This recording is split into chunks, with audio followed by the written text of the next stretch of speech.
So hey guys, welcome back to the channel. This is a story about what if Naruto has ISSHIKI'S Dojutsu. Part 1. If you guys enjoy this what if, and you want to see part 2, comment down below. And let me know before I start. Please do support for more awesome content. And leave a like and don't forget to subscribe to my channel. And also share this video with your friends. And check out the description. And check out my playlist. So let's start the video. Chapter 1. Iruka was currently sitting at his desk taking a break from grading his students' papers. His classroom was currently empty because of the fact that it was currently lunch/recess period. Unlike other teachers who like to hang out in the lounge during this time of day, Iruka liked to catch up on grading his students' homework after he ate his lunch. The scarred Chunin's thoughts wandered onto one particular student, Naruto Uzumaki.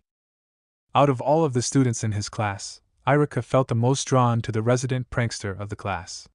Iruka supposed that he was drawn to Naruto because both of them were orphans and, unlike Sasuke Uchiha, had to deal with being a social outcast. However, in Iruka's mind, Naruto's lot was worse than his own had been growing up. Unlike Iruka, Naruto had to deal with the stigma of being a demon container. Although the attacks against his person had stopped some years ago, Naruto still had to deal with being shunned by practically the entire village. Iruka didn't want to imagine trying to grow up as alone as Naruto was. Naruto's situation altogether was a fate that Iruka wouldn't wish on his worst enemy, and definitely not a kid like Naruto. Propping his head up with his hand, Iruka sighed and thought about Naruto's academic situation. Naruto had to be the worst student that Iruka had ever tried to teach. The boy was constantly scraping by in the more intellectual parts of the academy's curriculum. As for his applied ninja skills, Naruto was only average at best at taijutsu, slightly below average at ninjutsu, and pathetic at genjutsu. To make the whole matter worse, in Iruka's opinion, Naruto was loud and liked to spend a good deal of his time pulling pranks. While some of Naruto's pranking skills could be translated into good trap-making skills, it wasn't helping Naruto in the areas that he needed it. Sitting back in his chair, Iruka thought about what he could do to help out his, although he wouldn't admit it, favorite student. Naruto didn't have the benefit of a ninja clan to help oversee his training or to give him a slight edge over the non-ninja clan students. Unlike some students, like Sakura Hirano, who didn't have an active ninja currently in the family, Naruto wasn't good at book learning. Actually, Naruto at times didn't seem to be good at sitting down for long periods of time. Iruka's eyes suddenly lit up as that last thought of his caused a flash of inspiration to occur. A small smile started to form on Iruka's face as he thought over his sudden plan. The idea was genius in its own right, and Iruka was surprised that no one had tried it with Naruto before. Sadly, Iruka realized that the reason no one had tried it was because most people didn't care enough to help Naruto out. With the small number of people that cared about Naruto, the chances of someone else thinking of this plan was quite small. Iruka also realized that Naruto would have to be approached in a certain manner in order for this plan to work. However, Iruka was sure he could help Naruto pull the boys' grades up and maybe even cut down on the number of pranks that were pulled in class. Class was over for the day and Iruka's students were happily walking out the door. Just as Naruto was walking past Iruka's desk, Iruka calmly spoke, "Naruto." Much to Iruka's relief, Naruto stopped walking out the door and turned to face the scarred Chunin. With a friendly smile on his face, Iruka continued speaking, "You're not in trouble, but I would like to talk to you. Will you please go sit down in the front row? I'll get to what I want to say once everyone leaves." Due to a few of his classmates snickering at him, Naruto's cheeks became a little rosy. However, Naruto respected Iruka and quietly got out of the line of academy students leaving the room. Besides, Naruto hoped Iruka may just be going to take him out for ramen. Sitting down in one of the seats that Iruka told him to sit down in, Naruto impatiently waited for his classmates to leave the room. Iruka closed the door behind Choji as the big-boned boy left the classroom and turned to face Naruto. Looking up at his favorite teacher, Naruto called out, "Why did you have me stay behind? Is it because they've recognized my awesome skills and are going to promote me?" Iruka had to bite back a slight chuckle as he slowly shook his head. "No, Naruto, you aren't going to be promoted to genin, although I am sure that you will be one soon enough next year when your class graduates." Naruto had a slight pout on his face when he heard Iruka's news, but soon brightened back up. Walking over to Naruto, Iruka put his hands on the desk in front of Naruto and looked Naruto straight in the eye. Once he was sure that he had Naruto's full attention, Iruka continued to talk. Naruto, I've been going over the work that you've done so far this year in class and I have mixed feelings about what I see. Naruto's attention was even more focused on Iruka than Head had been. With a slight bit of apprehension in his eyes, Naruto waited for Iruka to continue. With a gentle and brotherly smile on his face, Iruka continued, Naruto, you have the potential to be a great ninja, but you aren't working on realizing that potential. Iruka hastily continued talking to prevent Naruto from protesting this last fact. You see, Naruto, you have 3 problems that you need to overcome if you want to start reaching your true potential. I've spent some time thinking about how you can overcome these problems, and I've come to a solution. Although he was annoyed that he was being told he had faults, Naruto was listening to Iruka so that he could hear how to correct the mistakes. Getting off the desk, Iruka continued to talk in a friendly manner. Your first problem with Naruto is that you have trouble controlling your enthusiasm and emotions. Enthusiasm and emotions are very good and an important part of what makes us both human. However, both of these things cause trouble for ninjas if they are not kept in check. I'm not saying that you have to be cold like Sasuke is, but you need to learn some control. Your second problem is that you don't pay attention to things like you're supposed to. I know at times that what I teach is boring, but if you don't pay attention in class, how are you supposed to pay attention on a mission? During a mission, a single moment of inattention could spell disaster. Finally, Naruto, you have a great deal less control over your chakra compared to other students your age. Iruka stopped at this point in his speech to make sure that Naruto was paying attention to him. While he was currently frowning, Naruto was paying attention to Iruka. Happy that Naruto was paying attention, Iruka continued once again. As I've said earlier, I've come up with a way to help you on all of these accounts. I wouldn't have brought these things to your attention if I didn't want to help you improve. For the first 2 problems I've told you about, I recommend that you take up meditation in order to correct. For the first few days or weeks, this idea may seem boring and a waste of time to you. But I know that in the long run it will help you. As for your chakra control problem, I'm going to teach you some chakra control exercises.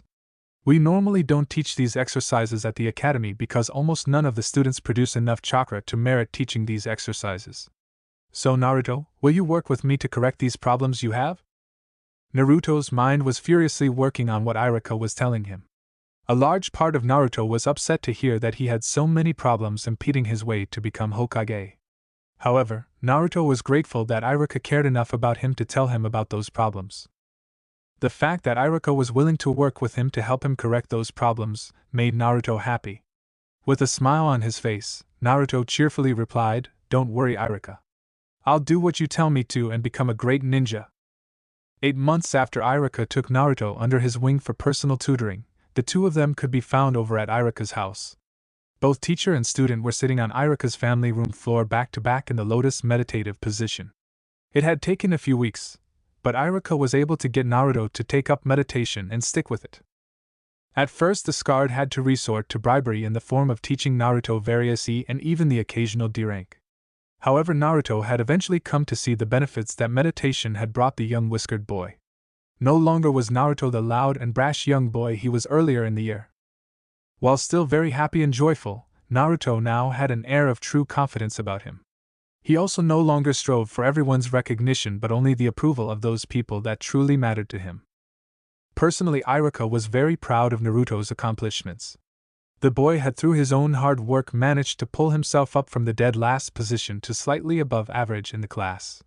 No longer seeing cool and powerful as necessary to being a great ninja, Naruto had made great strides in mastering that Iruka had taught him.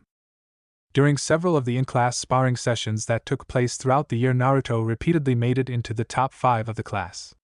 There were several very sore egos from some of the clan heirs when the dead last managed to defeat their attempts at a clan with only a basic and useless. The most memorable occasion of this in Iruka's mind was when Naruto was fighting against Kiba. Naruto escaped a particularly nasty attack of Kiba's by using the replacement technique with Sasuke. Sadly for Naruto and Kiba, either of them could escape Sasuke's enraged fangirls.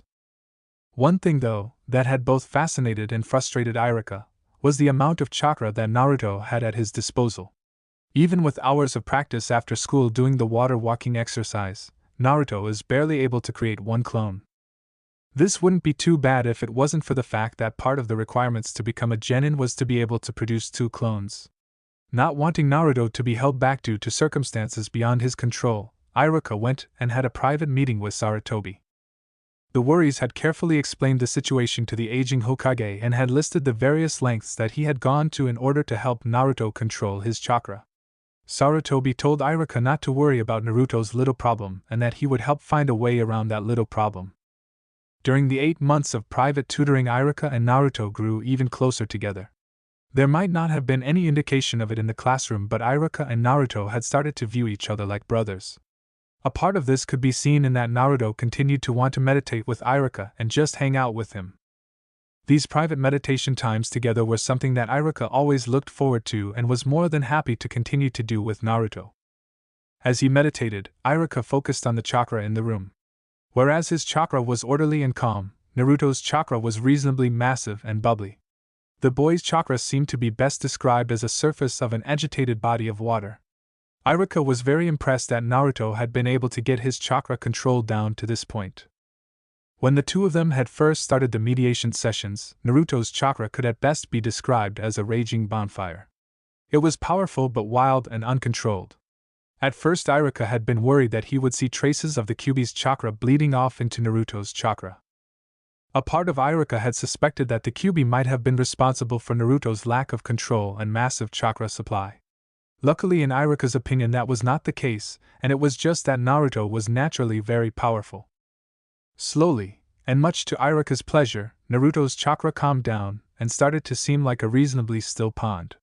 If Naruto could continue to hold his chakra in this state, it was conceivable that Naruto would finally be able to gain the control the boy needed in order to pass the Genin exam. True, Naruto would only have average control over his chakra compared to his fellow students. However, in real terms, that would grant Naruto the power of a high or low in terms of chakra supply. While still focusing on his own meditation, Iruka slowly counted the amount of time that Naruto was able to hold his chakra in that position. Iruka was getting ready to end his meditation session and suggest that he and Naruto head out of teriyaki when Naruto did something that completely surprised Iruka. Naruto's chakra, which had a very vivid and deep blue color to it, suddenly shifted its color to a pale blue-white. This sudden shift in the color of Naruto's chakra completely shocked Iruka and caused him to fall out of his meditative state. Shaking his head to get over the shock, Iruka stood up and walked over to being in front of Naruto. Iruka leaned over and gently shook Naruto's shoulder.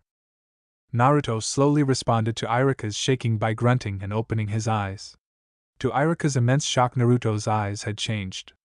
The boy's normal sky blue eyes were now the same vivid orange that Naruto liked so much. On this orange background, in each eye, Naruto had what looked like 8 spokes of equal lengths joined together like a map compass or a star.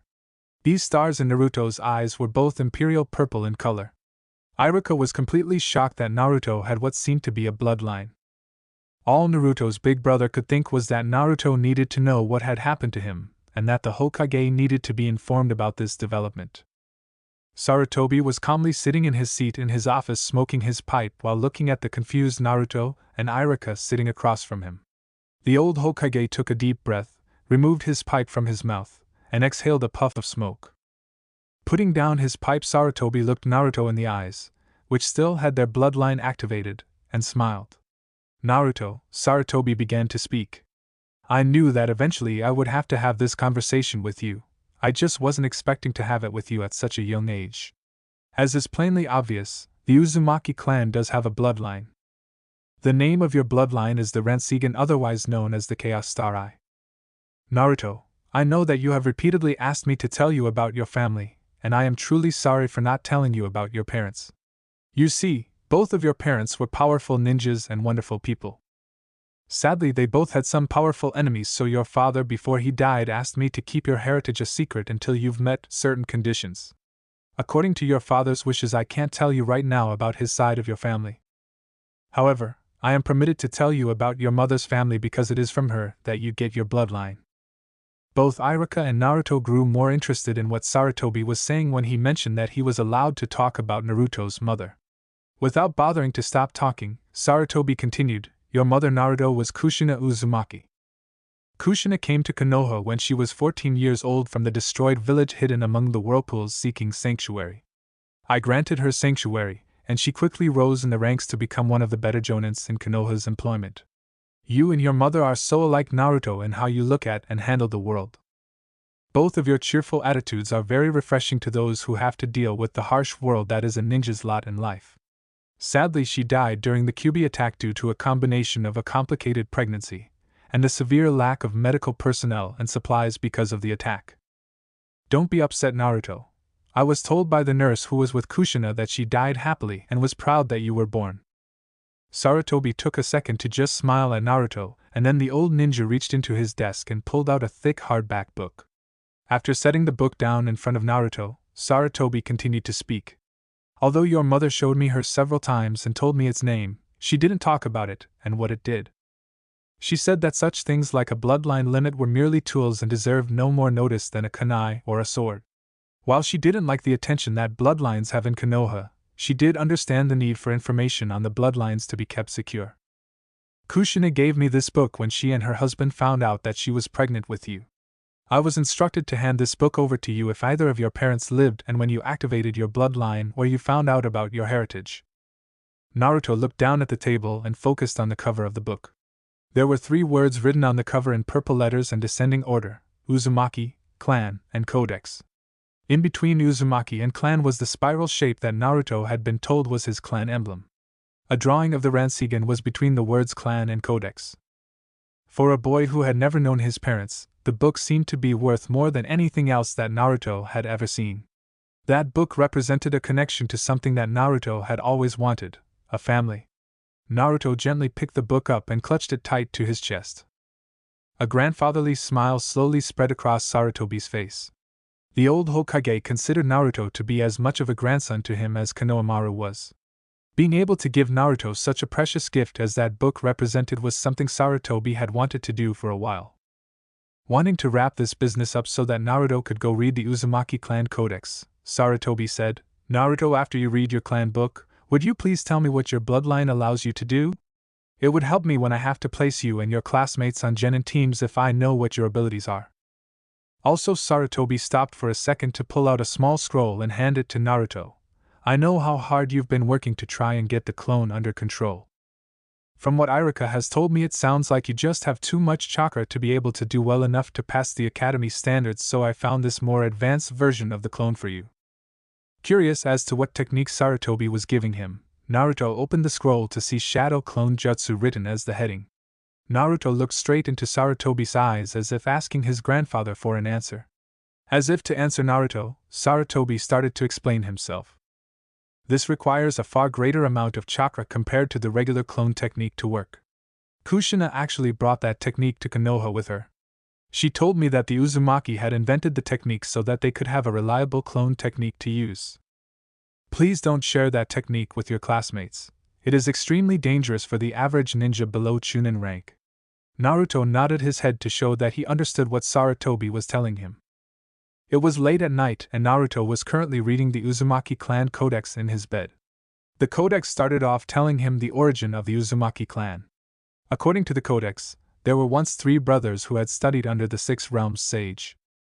Once the brothers' training was complete, the 6 Realms sage took the 3 brothers to a sacred shrine. Naruto's ancestor had apparently never written down where this shrine was and what exactly happened there. All that his ancestor had told Naruto's forefathers about what happened at that shrine was that the brothers were offered a choice by the spirit of the shrine. The choice was a simple one: which do you seek the most, power, prestige, or knowledge? The youngest brother had chosen power as his answer, and would go on to found the Uchiha clan. Prestige was the option of choice to the middle brother, and that person would go on to eventually founding the Hyuga clan. Finally, the eldest brother, Naruto's ancestor, had given the answer that he sought knowledge. Once the 3 brothers' answers were given to the spirit that the shrine was dedicated to, the brothers and their teacher left the shrine. Shortly after they left their teacher and the shrine, a quarrel broke out between the 3 brothers. That quarrel caused the 3 brothers to each go his separate ways and, although they did stay in contact via letters, never saw each other again. The eldest brother eventually came to what would become the land of whirlpools, and he established a hermitage. It was after several years in seclusion that Naruto's ancestor had developed the very first Ransan. Over the next decade after the Ransan appeared, Naruto's ancestors started to pick up some students. Eventually, a rather timid girl who was recorded as being the daughter of a local farmer captured the elder brother's heart, and the two were married. This happy couple only had one child, a cheerful and energetic son that they named Jimmy. Jim would apparently go on to spend his life fighting to protect the land of whirlpools from various bandits, and even modern ninjas that were starting to show up. It was Jim that gave the family the name of Uzumaki. According to the family tree in the book, Jim Uzumaki was Naruto's great-great-great-great-grandfather. After the family history, the Uzumaki clan codex went on to explain the Ranseigan in great detail. Naruto's ancestors divided the Ranseigan's abilities into two categories: youngling's abilities and parental abilities. This distinction, Naruto read, was because there was a major change that occurred to a Ranseigan bearer when the bearer first sired a child. While both sets of eyes looked exactly the same, a parental Ranseigan had expanded abilities that the younglings couldn't access. Besides the sharpening of the eyesight, the Ranseigan had two main abilities. The first ability was that with the Ranseigan a person could remotely look at something, even things that are behind the user, or in a building. It wasn't like the Hyuga's all-seeing Byakugan, as the Ranseigan only allowed you to see what was going on as if you were physically in the spot you were remotely looking from. Secondly, and in Naruto's opinion even more impressively, a person with the Ranseigan could actually look into the future. This wasn't like the Sharingan, which only allowed a person to make very accurate guesses from what could be seen, but actual prescience abilities. As cool as the ability to actually look into the future was in Naruto's opinion, it wasn't without some troubles. First off, there was the fact that the Ranseigan could only see up to a minute into the future. It was biologically impossible for the eye to see even a second further into the future. The next, and really the biggest, trouble with the Ranseigan was that when he was looking into the future he wouldn't be able to see what was going on now. True, Naruto could choose how far into the future he could view or simply choose not to use that particular ability of the Ranseigan. However, Naruto didn't want to cut off such a major part of his bloodline. Luckily for Naruto, the Uzumaki clan codex listed several mental exercises that would allow him to use the Ranseigan's prescience abilities in a fight without getting confused. Curious as to what a parental Ranseigan was capable of doing, Naruto turned the page. According to the codex, a parental Ranseigan gained the ability to use three very powerful spells. Genesis was that allowed the caster to create, awaken, or enhance a bloodline in a person as long as it wasn't another Ranseigan bearer. Golgotha allows a person to transfer chakra from one person or group to another person or group. This technique was useful in battle because its caster could drain his opponent's chakra dry and give the chakra to an ally without even touching the person. Finally, there was the dreaded Megiddo, a technique that could completely destroy the chakra system, and or the bloodline of a person that was targeted without actually killing the person. Naruto felt a pain in his heart as he read the techniques that would have been available to his mother had she survived. With like those three, she would have been able to stop the villagers from attacking him. Golgotha and Megiddo could have been used to stop those rioting villagers from attacking, while Genesis would have commanded such respect that no one wanting a bloodline would dare to hassle him. As soon as those thoughts entered Naruto's mind, he quickly stomped on them. He could see why his mother had been very quiet about her bloodline. If Kushina had revealed the Uzumaki bloodline, she would have been either feared or respected only for the Ranseigan. Naruto figured that even if the villagers knew of the Ranseigan, they still wouldn't respect him. They might possibly respect his clan name like they did with Sasuke, but they wouldn't respect him as an individual. While that situation might be wonderful for Sasuke, Naruto knew that it wasn't for him. He wanted to be recognized for his own person and not just because of who he might be descended from. Right then and there Naruto vowed not blab about the Ranseigan, but only use it during training or when he was on a mission that needed it to be used. Letting out a small yawn, Naruto figured that it was time for him to go to bed. Naruto opened up the drawer of his nightstand and reverently put the Uzumaki clan codex in the empty drawer. After closing the door, Naruto turned off the light and put his head to his pillow. He would, after all, need a good night's rest so that he could be at his best tomorrow morning. Graduation was coming up in 2 months and Naruto figured that he would need all available time to train that he could. Chapter 2. Iruka and Naruto were currently sitting in Iruka's kitchen, both having a cup of tea. When Naruto had come to class that morning, he had been quieter and more subdued than the boy usually was. Since he had spent so much time with Naruto, it wasn't hard for Iruka to figure out that Naruto's attitude change was because of the boy finding out about the Uzumaki clan. Worried about his little brother, Iruka calmly said, "Naruto, how are you holding up after what you found out yesterday?" Naruto let out a small sigh before he smiled and said, I'm doing reasonably well, Iruka. The Uzumaki clan codex has a lot, and I mean a lot, of information on my clan and the Tenseigan. Seeing Iruka's curious face, Naruto continued to talk. Did you know that the Uzumaki, the Uchiha, and Hyuga are all descended from 3 different brothers who trained under the 6 Realms sage? I bet you never imagined something like that before. Or the fact that the Uchiha are descended from the youngest of the 3 brothers, while my clan, on the other hand, is in fact descended from the oldest of the 3. Naruto cracked a slightly wider smile as he looked at Iruka's shocked face. That little revelation of Naruto's had completely shocked the scarred Chunin. The origins of the Uchiha and the Hyuga clans had always been a complete mystery to Iruka or any other person that Iruka had talked to about those clans. Both the Uchiha and the Hyuga were notoriously tight-lipped when it came to the origins of their clans. In fact, it had been whispered by some people that the Uchiha and Hyugas themselves didn't know of the origin of their clans and their bloodlines. The most popular and widely accepted theory among the Konoha ninjas was that the Sharingan, and thus the Uchiha clan, was an offshoot of the Hyuga clan. Personally, Iruka had never believed this theory as it had too many variables and inconsistencies for his tastes. To have that particular mystery solved greatly pleased Iruka, who was a closet detective novel fanatic. Although he was pleased with having that mystery solved, Iruka became very worried for Naruto. The political ramifications for Konoha if the origin of the Ranseigan, Sharingan, and Byakugan became common knowledge were immense. While some of the nastier parts of Konoha would be enraged that the demon brat was connected to 2 noble clans, that was not what worried Iruka. By the laws of Fire Country, and thus Konoha clans could only separate under certain rare circumstances. Unless the Uzumaki clan codex had a written account of one of these very limited circumstances happening, then there were in fact no Hyuga or Uchiha clans. At least, the Hyuga or Uchiha clans wouldn't exist in a legal sense. From a legal standpoint, the Hyuga and Uchihas were in fact Uzumakis with Naruto as their clan head. If Naruto chose to reveal this fact, he would automatically become a chieftain and would, despite any protests that people would be sure to throw, have all of the political power that the Uchiha and Hyuga clans had accumulated. Looking over at Naruto, Iruka could see that Naruto was well aware of this fact. If this had been the Naruto of a year ago, Iruka was sure that the boy would have been yelling this fact out as loud as he could. However, for Iruka's peace of mind, Naruto had greatly matured since the 2 of them had started to have their private lessons. The Naruto sitting calmly in front of Iruka was able to accept what the facts he had revealed meant and their potential consequences if they ever got widespread.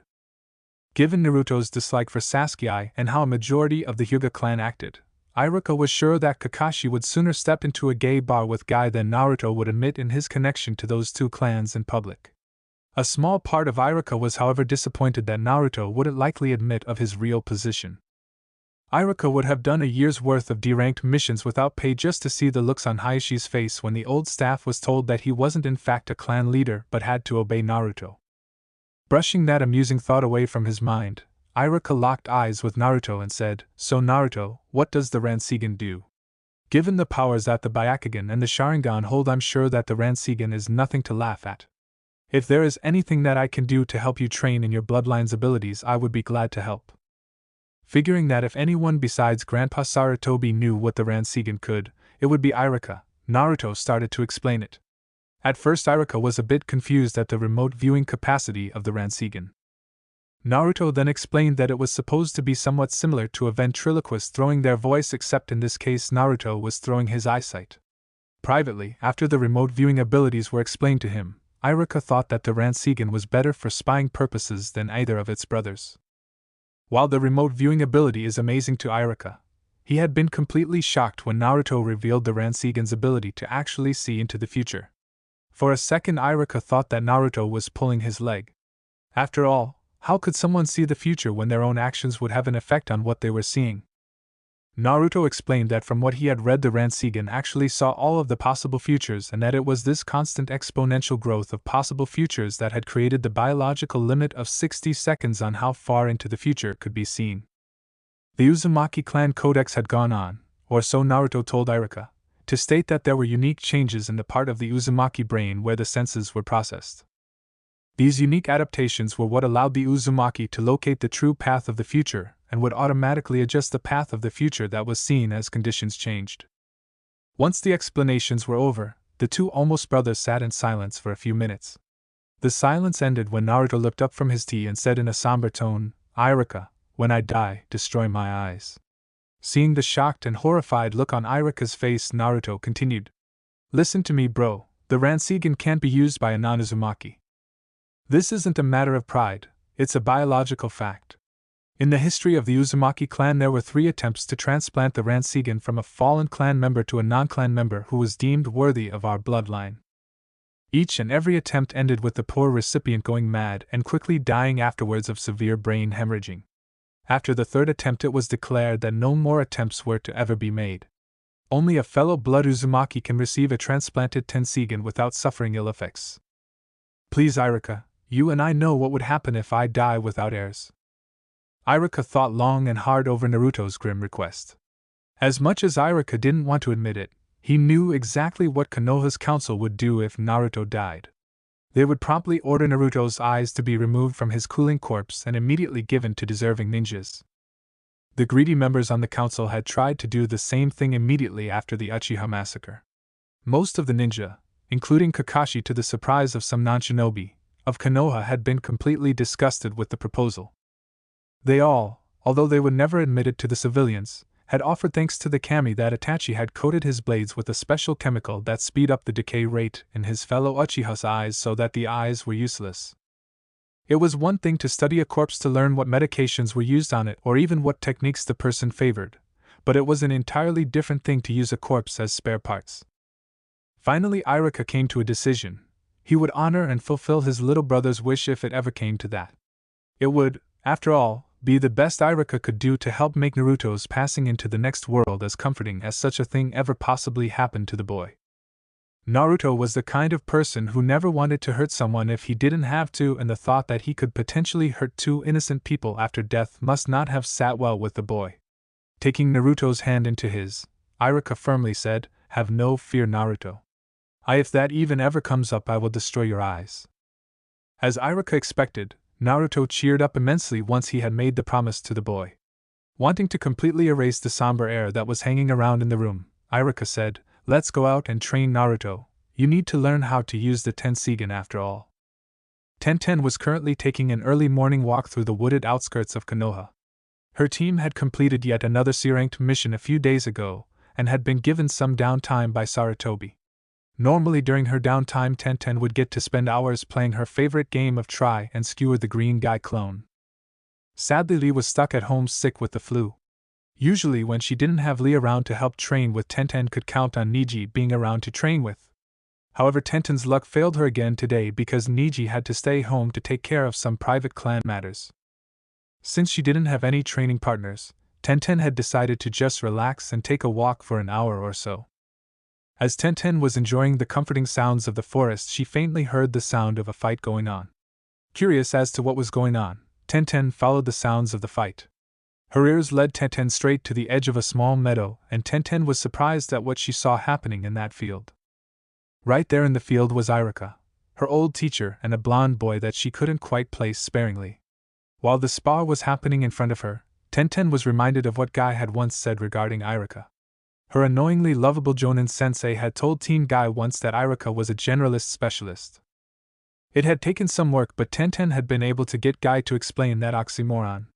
Guy had been trying to tell them that Iruka, even though he was only a Chunin, was able to defeat the average Jonin because of the fact that he had well-rounded skills. Apparently a lot of Jonin in Konoha respected Iruka because of the fact that the man had made a point to not specialize in 1 or 2 fields, but to equally increase all of his ninja abilities. If Tenten had been surprised to hear that about her friendly old teacher, she was astonished to see the proof of it happening right in front of her. As Iruka fought against his currently unknown to her opponent, Tenten could see that all of that praise was very much deserved. Her aunt and uncle had at one time mentioned that Iruka had been handpicked by the Hokage himself to be an academy teacher. Given how he handled his class when she was at the academy, and the skill that Iruka was showing here, Tenten could believe that rumor. Iruka's taijutsu form and abilities weren't as good as Guy's, but Iruka easily mixed up his physical attacks with weapons use and a good helping of ninjutsu. Unlike other Chunin that Tenten had been able to watch sparing, Iruka seemed to stick to only C, D, and even E rank. At first Tenten thought that Iruka was limiting himself because of the fact that his partner could only be a genin at most. However, as she watched the spar progress, Tenten quickly discarded that idea. Whoever Iruka's opponent was, it was obvious to Tenten that he was good. The unknown blonde seemed to know exactly what Iruka was going to do before her old teacher did something. Iruka's opponent used a strange taijutsu style that could best be described in Tenten's mind as the strength and ferociousness of the iron fist mixed in with the flexibility and grace of the gentle fist. Overall, it was a very good show for Tenten, as she liked how both teacher and student were using a great variety of moves, most of them relatively low level, and using them in extremely creative ways. Although she was a weapons specialist, Tenten had tried not to over-specialize and go after one or two flashy techniques like most genin nowadays seem to like to do. Suddenly, to Tenten's surprise, Iruka suddenly called out, "Alright, Naruto. You're definitely able to handle fighting in 10 seconds. I want you to go up to 12 seconds now and come at me with everything you've got." This statement of Iruka's greatly confused Tenten.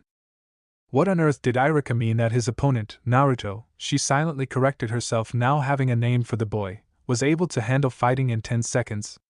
Iruka and Naruto's spar suddenly became even more confusing to Tenten as she observed that Naruto suddenly wasn't performing like he was earlier in the fight. Well, the boy's skill was still there, but it seemed that his timing and reflexes had been thrown off. Completely confused by this, Tenten quietly slipped away to go tell Guy about this. Hopefully, Tenten was praying, Guy would be able to explain what she had just seen without ranting too much about the power of youth. 40 minutes after Tenten left the meadow, Iruka and Naruto, either of whom knew that their private training time had been observed, were sitting down on a log sharing a bottle of water. Iruka had been taking Naruto to this out-of-the-way meadow as often as he could for the past month to help Naruto train with the Ranseigan.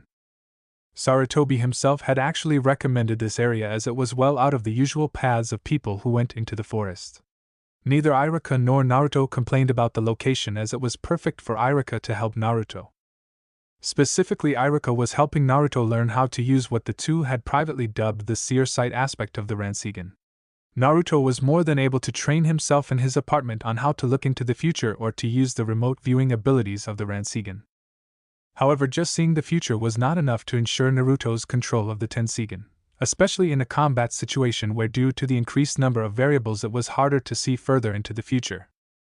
In the quiet of his apartment, Naruto could look out his window and gaze a full minute into the future, but when Naruto used the prescience abilities of the Ranseigan to watch a spar, he could barely see 20 seconds into the future. One time a week ago, Iruka took Naruto over to observe two Chunin teams practicing in a mock battle. After the Chunin's practice was over, Naruto had privately told Iruka that he had only been able to see 5 seconds into the future during the fight. At first, Iruka had been confused at the decreasing time in Naruto's sight that Naruto was describing. Iruka could easily grasp the fact that in each instance that the reduction in Naruto's sight was caused by the increasing amount of variables that Naruto's Ranseigan had to observe. It was confusing Iruka was the fact that the Ranseigan had that 60-second ceiling maximum. 60 seconds on the battlefield held infinitely more variables than 60 seconds spent peacefully at home. So why was it that if you could see 60 seconds into the future on the battlefield, you couldn't go beyond 60 seconds while at home? Naruto had told Iruka when he asked that question that the Uzumaki clan had been stumped by that question and had given up trying to solve the answer. The 60-second limit was just a fact of life with the Ranseigan. Besides, since when did looking into the future follow any laws of logic? Naruto, who had just finished off the water bottle, turned to Iruka and said with a big smile, "So Iruka, what did I do? What do you think of my reconstruction of the Uzusen-ken, Thousand Fists of the Whirlpool, style?" At the back of the Uzumaki clan codex there had been several storage seals that were set to open only to Naruto, or a descendant of his if the boy had had one. Inside the storage seals, Naruto had discovered a small library of books. Among the books was a book containing the Uzumaki clan taijutsu style with step-by-step instructions to take someone new to taijutsu all the way up to a grandmaster level. Iruka turned to look down at his younger brother and gave Naruto a big smile before starting to go into an in-depth analysis. Overall, Naruto, I would have to say that you're doing great in the Uzusen-ken, and that overall your taijutsu level right now is mid to high genin bordering on low chunin level. As for using yours, I must say that I'm impressed with your control and ability. Just remember to not go past 10 seconds for now if you're in a fight for real. Given your consistent performances both in class and privately with me, I know that you have the genin test in the bag. Guy, the great beautiful green beast of Konoha as he would describe himself, was walking into the Hokage tower with a surprisingly serious look on his face. As Guy walked through the corridors, every ninja that could scurried away from him. They weren't running from killing intent, of which Guy was producing none, but from the instinctive knowledge that they didn't want to get in his way. Something in the back of their brains was telling them that if they got in Guy's way now, they would wish that they had been forced to watch that infernal sunset of Guy's for 10 hours straight. Ignoring the protests of the Hokage's secretary, Guy walked into Sarutobi's office and slammed his hands on the old leader's desk. Sarutobi looked up from the paperwork that he was previously doing to stare at Guy's frowning face. In his usual dignified voice, Sarutobi calmly said, "Yes, Guy, is there something that I can do for you?" Guy stared down into Sarutobi's eyes and said in a surprisingly harsh tone for Guy, "Yes, there is something you can do, Lord Hokage. Explain." There was a slight confusion in Sarutobi's eyes as the old leader couldn't quite figure out what Guy wanted an explanation of. Before Sarutobi could voice his confusion, Guy clarified his demand. "I've just had an interesting conversation with my student Tenten. She was walking through the woods today and stumbled upon Iruka and a certain boy named Naruto sparring. As she watched their spar, she heard Iruka say, and I quote, 'You're definitely able to handle fighting at 10 seconds. I want you to go up to 12 seconds now.' Why, Lord Hokage, did you not inform me that Lady Kushina-sensei's child had survived?" Sarutobi took a deep breath, as he had known that this conversation would have to eventually happen. Inwardly, Sarutobi was cursing his luck that it was Guy and not Kakashi that he was having the conversation with first. Now he had to pay off half of Swanda's gambling debt. It just wasn't fair. Tsunade was the legendary sucker and almost never won. Shoving all thoughts of how he was going to avoid the poorhouse to the back of his mind for the moment, Sarutobi collected his thoughts and prepared to answer Guy. Thanks to the Kyuubi attack, all of the people that Naruto's parents had requested in their wills to take care of the boy were dead. If I had told either you or Kakashi that Naruto had lived, you both would have demanded custody. Both of you were only 14 years old at the time and totally incapable of raising a child, even though you two had decided to team up. The courts would have ruled that Naruto be placed into state custody. Thus Naruto would be right where he technically is now, except that he would have to deal with IWA assassins all the time, and would be a bone of contention among the greedier of the council members. Only I, Jiraiya, Swanda, the head doctor of the hospital, and the fire daimyo know Naruto's full heritage. Naruto and Iruka only know of Naruto's maternal heritage, and that's because Naruto has activated his bloodline limit. Guy silently listened to Sarutobi's reasons for keeping Naruto's survival a secret, and had to admit that they were good ones. As much as he wanted to deny it, Guy knew that Sarutobi had made the best call that the old man could. Taking a deep breath, Guy said, "Does Naruto know of the burden he carries?" Sarutobi shook his head, and Guy figured that Sarutobi would reveal that fact and Naruto's full heritage to the boy when it was best for the boy. Before Guy left the Hokage's office, he called out over his shoulder, "I have Lady Kushina-sensei's twin Kodachi set at my house. They'll be at Naruto's doorsteps by sundown, or I'll do 10,000 laps around Konoha with my hands." Naruto approached Grandpa Sarutobi's office and wondered why he had been summoned. Iruka had privately whispered into Naruto's ear as Naruto was getting his forehead protector that Gramps wanted to see him privately after class was over. Currently Naruto was wearing baggy black pants, his forehead protector, and a black t-shirt that was covered by his black with orange patches jacket. At Naruto's sides attached to his belt were Gideon and Joshua, his mother's Kodachi that had mysteriously appeared at his apartment a month ago. All Naruto knew about how they had come to him was a note that said that someone had been keeping them safe and that it was time for them to be returned to their rightful owner. Gramps' secretary politely nodded her old head and motioned for Naruto to go on into the Hokage's office. Sarutobi had a smile on his face as he watched Naruto enter into his office. His unofficial grandson always managed to bring a smile to Sarutobi's face, and that was a gift that Sarutobi found quite precious in his old age. This was the first time that Sarutobi was seeing Naruto with his forehead protector proudly marking the young man as one of Konoha's shinobi. At that moment Sarutobi was reminded of a moment years ago when Jiraiya had proudly introduced his own genin team to Sarutobi. That thought pained Sarutobi as he thought about how it was supposed to be Minato here proud at Naruto's accomplishments. With a wave of his hand Sarutobi motioned for Naruto to sit down in the seat available. Once Naruto was comfortable, Sarutobi started to talk. I can't tell you how proud your parents would have been to have seen you as you currently are, Naruto. Your growth this past year at the Ninja Academy, once certain problem areas were pointed out to you, has been tremendous. In fact, your personal and professional growth has impressed several teachers at the academy who I am told had previously given up on you, calling you a lost cause. Coming for such obstinate mules as these people who said this to me is, in my opinion, a bigger title of distinction than the overhyped title of Rookie of the Year. Seeing the sparkle in Naruto's eyes when he had told the boy these things brought a good deal of mirth to the old Hokage. In his old age, Sarutobi had long ago realized that it was the small things like this that made life worth living. He felt terrible for what he was about to tell Naruto, but Sarutobi knew that Naruto needed to know about this fact. Better by far for the boy to learn about this secret from a friendly person now than later in a worse situation from someone who might have a grudge against Naruto. Taking a deep breath, Sarutobi felt a sad smile cross his lips and he looked into Naruto's eyes and began to speak. Naruto, there is something that I need to talk to you about. Sadly, this isn't something joyful like telling you about your mother or telling you who your father was. You see, Naruto, things didn't go exactly like we teach in school with regards to the defeat of the Kyuubi. While it is true that the Yondaime did defeat the Kyuubi, it wasn't as clear-cut a victory as things are portrayed. The Yondaime didn't kill the demon, but rather locked Kyuubi away forever at the cost of the Yondaime's soul. To make sure that the Kyuubi's soul could never escape from the seal he had locked the demon in, the Yondaime was forced to seal the demon into your body shortly after you were born. Never think for a moment, Naruto, that you are the demon you keep locked away. Despite what some ignorant criminals might try to claim, you are your own person and the son of two people who were very dear to me. It has been my eternal shame that there are a lot of people in Konoha who are hostile towards you solely for what you have been forced to carry. Yondaime, as his final wish, had requested that people respect you as the hero who continuously keeps the Kyuubi from harming us. Your generation does not know about the part you have played in their safety because I wanted you to grow up as normal as you possibly could. Naruto sat where he was in silence for a moment as he thought about what he had just been told. For a second, Naruto had been shocked and angered that Yondaime had done this to him.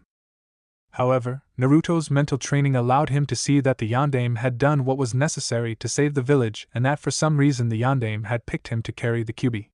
Letting out a small sigh, Naruto shook his head before he said, "Thank you for telling me about this, Grandpa Sarutobi. I guess that explains the emergence of my second bloodline." At this point, Sarutobi was completely shocked at what he had just heard Naruto say. Second bloodline, how was such a thing possible? Looking wide-eyed at Naruto, Sarutobi said, "Naruto, what are you talking about? People can't have two bloodlines, it's impossible. Every attempt in Konoha's medical history of trying to join two bloodlines together has always resulted in a stillborn, or a child who died after only a few years of agony." Giving Sarutobi his trademark fox grin, Naruto said, "Gramps, all of those attempts that you've mentioned were doomed the moment they were foolishly concocted. If you look closely, you will see that all the clans involved in that mess had bloodlines of the same type." There was a confused look on Sarutobi's face, so Naruto continued to explain. "As you know, the Uzumaki clan has over its history been very deeply connected with bloodline formation. Due to this, my ancestors have made many, and I mean many, very meticulous notes on bloodlines and everything that has to do with them. While I have no doubt that the doctors at Konoha's hospital tried very hard to help those poor individuals involved, they just don't have the knowledge that the Uzumaki have in that department. My ancestors long ago broke bloodlines up into 3 distinct classifications: body bloodlines, chakra bloodlines, and finally sense bloodlines. Dojutsus like the Ransan or the Byakugan are an example of a sense bloodline. Elemental manipulation like the Shodai Hokages would release and the Hitaki white chakra are both prime examples of chakra bloodlines. Finally, you have the believed to be extinct dead bone pulse as an example of a body bloodline. It has been noted that a fertile person can have up to 3 different bloodlines and live a long, healthy life. However, there can only be one bloodline in a person from each separate class that I have mentioned." Sarutobi just sat there in his chair with his mouth hanging wide open. In 2 minutes, Naruto had completely thrown out over 100 years of medical study and wisdom, and the boy was acting like he was talking about the weather. What made the whole situation so painful was the fact that what Naruto's ancestors had figured out was so glaringly obvious. The only reason that Sarutobi could figure that someone hadn't pointed this out already was the fact that the people involved were mostly trying to find a way to create a new bloodline drawing on the power of parents' bloodlines. Inside his mind, Sarutobi grumbled that only the Uzumaki could figure out a way to pull off something that the rest of the world had labeled impossible. Naruto got up from his chair and started walking towards the door to leave. After he passed Sarutobi's desk, Naruto stopped and said, "Just so you know, my second bloodline is a body bloodline. It grants me the ability to rapidly regenerate the cells in my body by pouring chakra into my cells. While I am by no stretch of the imagination immortal, this bloodline of mine does make me extremely harder to kill. I probably developed it in response to the Kyuubi, and the seal that was placed on me to keep it from escaping. Well, I've got to go. Have fun figuring out which teams I and my classmates are going to be on, Grandpa Sarutobi." Chapter 3. The next day, after being told about the Kyuubi, Naruto was in the Hokage Tower once again. Naruto had to go in today in order to get his ninja identification photo taken. Instead of heading straight home after his business with the record department was taken care of, Naruto headed off to the Hokage's offices. Passing by the Hokage's secretary, Naruto called out, "Good day, I'm here to bring some documents that I know Grandpa Sarutobi will want to have a good look at." Receiving a casual nod from the secretary, Naruto opened the door and went into Sarutobi's office. Once the door was closed, Naruto called out, "Good day, Gramps." Sarutobi looked up from his desk and smiled, seeing Naruto's cheerful face. Before Sarutobi could ask why Naruto was here, the boy said, "During our talk last night I realized how I was unintentionally hurting this village by keeping all of the Uzumaki clan records to myself." Reaching into his coat, Naruto pulled out a stack of papers that were tied together. Placing the stack of papers on Sarutobi's desk, Naruto said, "I had several shadow clones stay up all night copying these pages out of several clan books. These papers contain the Uzumaki clan notes on how a person can have multiple bloodlines. Also, there are notes on how to make a type of paper that will allow you to determine which of the three categories a person's bloodline or bloodlines are." There was a small tear in Sarutobi's eye as he reached over on his desk and picked up the papers that Naruto had put down. It was very rare that a ninja clan, even one as small as the Uzumaki currently were, to ever give a copy of their clan records. Most people thought that the reason why Konoha's libraries contained only E and D ranked with the uncommon C ranked and very rare B ranked was due to village security. Actually, the truth of the matter was that none of the clans would give up anything higher than a D rank when Konoha was founded. The small supply of C and B ranks were in the library because of a few generous ninjas like the Shodai who had wanted to help out those without a clan become good ninjas. Sarutobi had placed the precious documents that Naruto had given him into his desk and was about to thank Naruto when the door opened. In the room came running Konohamaru with a shuriken in his fist and yelling out, "Today's the day I defeat you and become Hokage." Sadly for Sarutobi's defeat, Konohamaru tripped over his scarf. Quickly picking himself up off of the ground, Konohamaru looked around himself. Pointing an accusing finger at Naruto, the little boy called out, "Hey, you tripped me." Now the months of meditation and training with Iruka may have calmed Naruto down a great deal, but Naruto still was impulsive and emotional. Most of the time the whiskered boy was able to keep those tendencies of his under control. However, Konohamaru managed to somehow bypass Naruto's self-control. Thus, to Sarutobi's shock and surprise, the old Hokage watched as one of his grandsons started to strangle the other one. Naruto did this by holding Konohamaru up in the air with the little boy's scarf. Looking Konohamaru in the eye as he held the boy up in the air, Naruto said, "Get your facts straight, moron, before you start throwing accusations around." At that point, Konohamaru's private tutor Ebisu came barging into the room looking for Konohamaru. On seeing Konohamaru as he was, Ebisu demanded that Naruto let go of Konohamaru. After Naruto set the boy down, Ebisu started scolding Naruto, stating that Naruto was an uncultured ruffian for treating the Hokage's grandson like he was. Naruto replied to Ebisu's remarks by yelling at the man, "Sir, if I'm an uncultured ruffian, then you're a useless kiss-up. As Konohamaru's teacher, you should be teaching the boy to use his head. Being the relative of a Kage out on the field only means that you're a bigger target for the enemy. Teach the brat to stand on his own instead of hiding in his grandfather's shadow." With that said, Naruto stormed out of the office complaining about self-important nobodies. During Naruto and Ebisu's argument, Konohamaru watched on in silent surprise. Konohamaru was completely surprised at how Naruto had reacted to the news that he was Sandame's grandson. Everyone that Konohamaru had met outside of his family always treated him with the utmost respect and let him get away with anything he wanted to. It was because of the fact that no one would dare refuse the honorable grandson that Konohamaru had started to pull pranks. He was sick and tired of people just seeing him as the honorable grandson and had been hoping that eventually someone would snap from his pranks and treat him like a regular kid.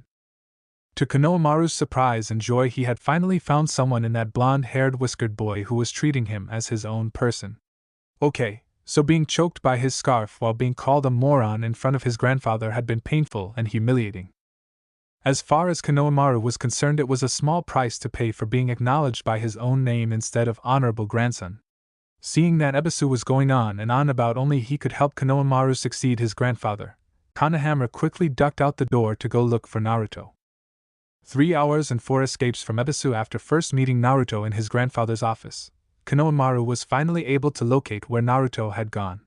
Currently, Konohamaru was looking out onto a meadow where about 24 Naruto clones were hard at work. 12 clones were standing up in the trees throwing shuriken at a Naruto on the ground that was busy deflecting the shuriken with 2 kodachi. The other 12 shadow clones were currently meditating on the undersides of tree branches. Finally, there was one Naruto off to the side who was doing sit-ups. Deciding that it would be safest to approach Naruto doing sit-ups, Konohamaru slowly walked over and said, "Mister, can I talk with you?" Naruto looked up into the slightly nervous face of Konohamaru and said, "Sure, Konohamaru." Getting into a sitting position, Naruto yelled out at the shadow clones in the meadow, "Time's up, boys. Disperse yourselves one at a time in 5-second intervals. I don't want to deal with a headache like last time." Konohamaru watched in amazement as the Narutos in the meadow did exactly as the Naruto sitting next to him told them to. Seeing the look of surprise in Konohamaru's eye, Naruto said, "They're shadow clones. My family on my mother's side has a long history of generating a lot more chakra than other people, but at the same time having a lot less control. Someone in the family came up with this, and it allows the user to create an actual physical clone instead of an illusion. Everything that the shadow clones learns I learn when the clones disperse. So what do you want to talk to me about, Konohamaru?" For the next hour, Konohamaru and Naruto talked about things in Konohamaru's life, and about both of their dreams to become Hokage. Unknown to Konohamaru, but known to Naruto who simply pretend otherwise, Ebisu was standing on a tree branch listening to the conversation. At first, Ebisu had wanted to come in and take Konohamaru away from Naruto. However, Ebisu had refrained from doing that as he noticed that his charge was practically spilling his heart out in front of Naruto. Ebisu learned more about Konohamaru listening in on that hour-long talk than he had in the past 6 months. At the end of Konohamaru's talk about himself, Naruto, to Ebisu's surprise, said, "I understand where you're coming from, Konohamaru. Both of us want to be recognized for who we are and not what the villagers see when they see us. You want to step out of your grandfather's shadow and not be loved by the villagers only because of the fact that you are the Hokage's grandson. On the other side, I want to step out of the scorn that many villagers have for me." Seeing the surprise and confusion on Konohamaru's face, Naruto went on to explain. "You see, Konohamaru, I was born on the exact day of the Kyuubi's attack on Konoha. Because of that fact and my whisker-like birthmarks, I seem to constantly remind people of all those that they lost on that day. Trying to cope with the immense pain that they were dealing with, most of the people in the village directed their feelings on the attack towards me." Konohamaru was completely shocked that such a thing could happen and asked Naruto how he was able to deal with it all. With a smile on his face, Naruto said, "I deal with it one day at a time. Luckily, most people have been able to cool down over the years since the attack. Also, through it all, I was able to find several people who saw past the villagers' anger and saw me for who I was. Your grandfather, who I also consider to be like a grandfather to me, the man at the ramen stand along with his daughter, and finally my old teacher Iruka, who I think of like a big brother, all helped me deal with the pressure." Inwardly, Ebisu was quite impressed with Naruto's little speech. The boy had managed to rather skillfully explain his situation to Konohamaru without revealing the secret about Kyuubi's defeat. Actually, when Ebisu thought about it, Naruto's little cover story was a very solid one, and made a note to tell the Lord Hokage about it so that it could be disseminated throughout the ninja ranks. Soon enough after Ebisu had heard that conversation, he made up his mind. Turning around, Ebisu quietly left the 2 boys alone. Konohamaru was in good enough hands for now, and it seemed like this conversation was doing the little boy a lot of good. It would be best for things in the long run if he did not disturb the conversation that was going on behind him. 1 month after the graduations, every boy and girl who had passed the academy's exam was heading back to the academy. Today was the day that the graduates would be told what teams they were going to be placed in. Naruto walked into his former classroom and sat down in his old seat. The only thing about Naruto's outfit that had changed since he talked to Sarutobi about the Kyuubi a month ago was the fact that Naruto had a pair of dark sunglasses on his face. This slight change in Naruto's wardrobe was because Naruto had decided that the sunglasses would help hide the fact that he had a. Thanks to the Ransan's remote viewing abilities, Naruto could set his viewing point just beyond the sunglasses, making it like he wasn't even wearing them. Slowly, as the minutes passed by, the rest of the graduates trickled in by ones and twos. There was a proportional increase in the noise level of the classroom as the number of genin in the classroom increased. With the large amount of people moving about and talking, Naruto figured that this would be a good time to practice using the Tensigen. Naruto's control over him had improved thanks to a month of daily practice with Iruka. However, Naruto was still unused to using the Ransan in such a chaotic environment. 5 minutes after the last genin to graduate from Naruto's class walked in the door, Iruka strolled in with a clipboard in his hand and a smile on his face. That smile rapidly degenerated into an eye tick as Iruka stood there at his desk and was completely ignored by most of the genin in front of him. Iruka really loved kids and enjoyed working with them, but these graduates should have had the common decency to stop talking when he first walked into the room.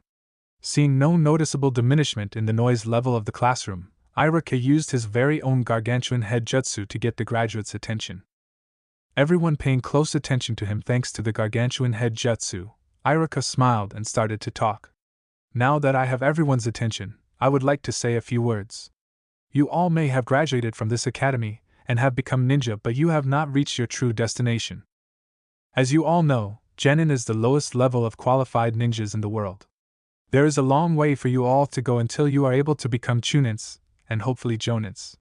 Your jonin senseis will help you in every way that they can to reach your potential. However, this is a two-person process. Each and every one of you must work with your senses to bring out the power that rests inside of each and every one of you.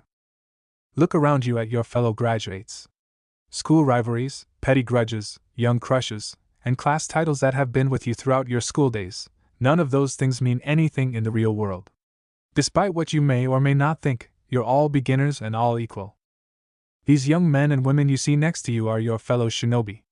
In the future you can expect to work with them, bond with them, cry with them, bleed with them, and yes, possibly even die with them. Our lives as shinobi are dangerous and uncertain. Only through the unity of teamwork and our individual strengths are we able to survive in this world. This academy has done its best to prepare you for this harsh life, and I hope to God that none of you precede me into the grave. The mood in the classroom was a somber one for a few minutes as Iruka's words hung in the air like a mist. Iruka then turned his attention to his clipboard and started calling off teams and team members.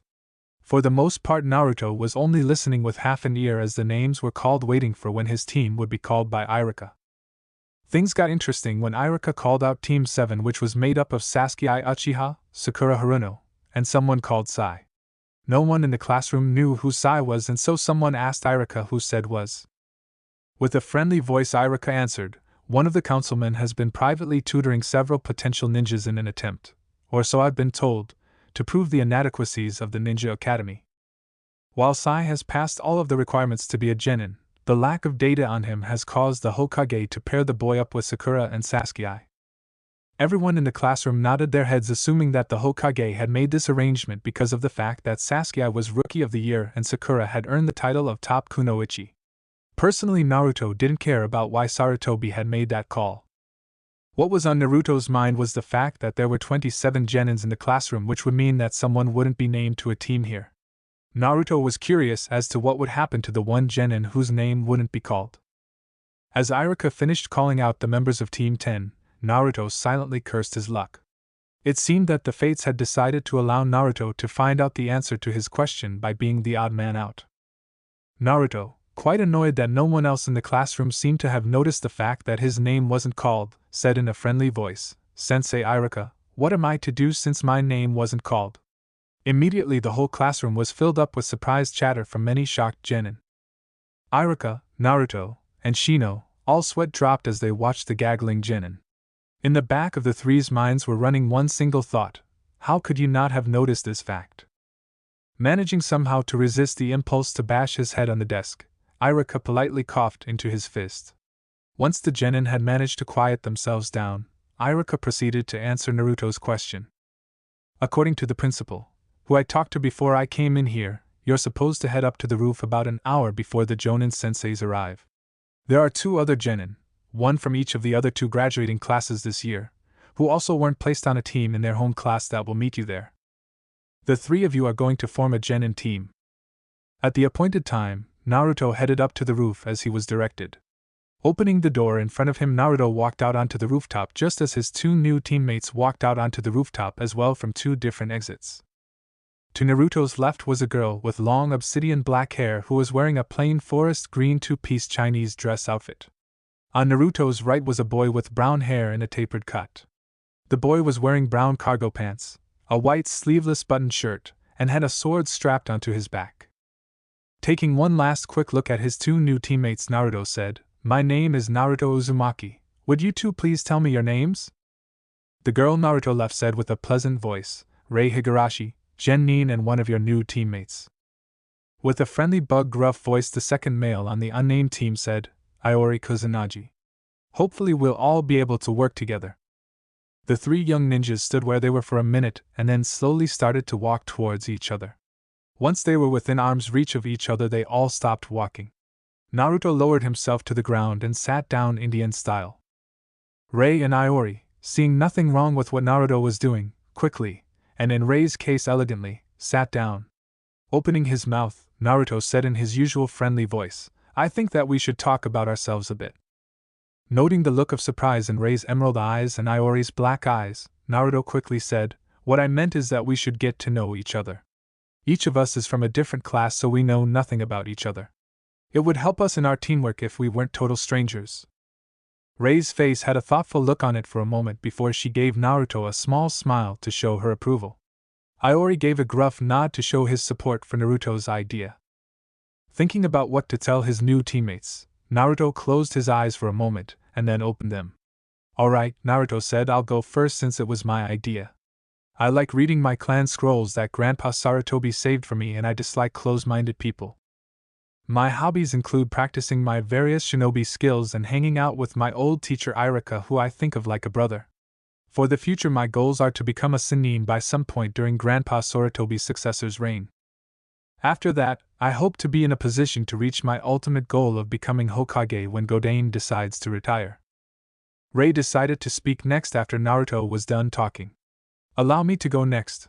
I like landscape paintings and the quiet countryside.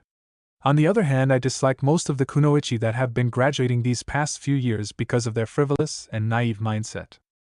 My hobbies include studying sealing techniques with my grandfather and meditation.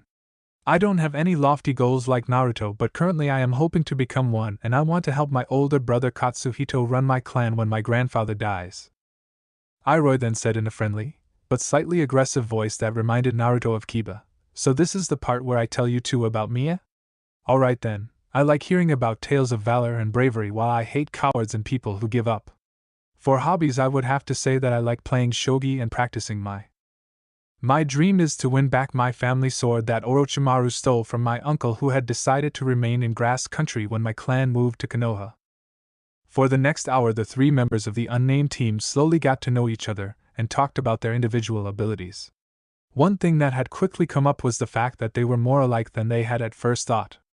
All of them had purposely held back their abilities in what they showed at the academy. Their reasons varied as to why they had held back, but each of them was happy that they were on a team containing team members all stronger than the Rookie of the Year.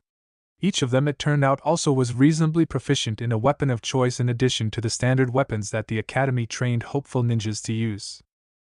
For Naruto, it was his twin Kodachi. Iori was trained in the use of the straight sword on his back, which he claimed was the same balance and weight as his stolen family sword, and finally Rei was trained to use a naginata.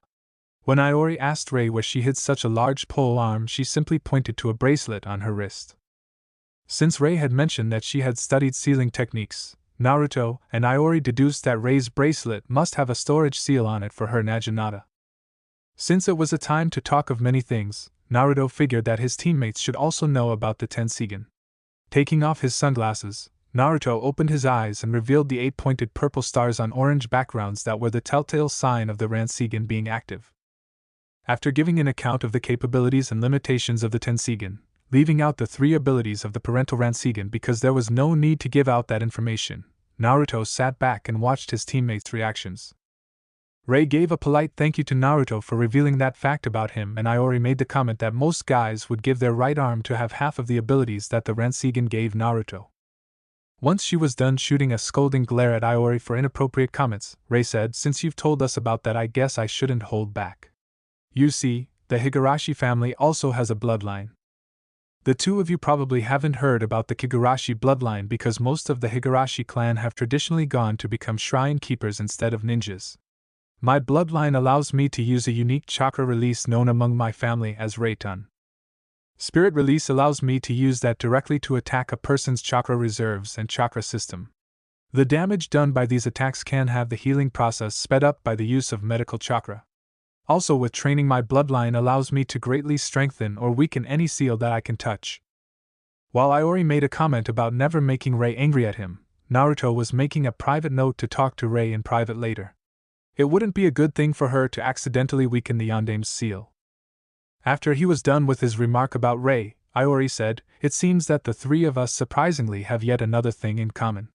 The Kusanagi have a bloodline that gives us a great deal of control over fire. My family doesn't need to use hand signs to perform a fire, and the chakra costs of those are a great deal less for us than they would be for other ninjas. Unfortunately, the Kusanagi, due to the nature of our bloodline, are utterly incapable of performing water and actually have a great deal of trouble mastering the water walking chakra exercise. My classmates don't know about my bloodline because I didn't want to deal with comments about having a foreign bloodline." In the Hokage office, Sarutobi was looking into his crystal ball on the team bonding happening on the roof of the academy with a big smile. These 3 young ninjas were, whether they realized or not, already laying down the foundations of a great team. Since the final test in order for a genin team to become an official team was one of teamwork, Sarutobi marked down on his notes that they had already passed. What was the point of giving them a test when they had already passed a better one of their own creation? Truly, revealing your strengths to your teammates and then listening as they did the same without any prompting showed that these 3 were ready for the life of being genin of Konoha. Looking up from his crystal ball, Sarutobi saw Chusa Akimichi walk into his office. Very politely, Sarutobi inquired what Chusa thought of his new genin team. "Well," began the gentle jonin, "this is a very interesting team.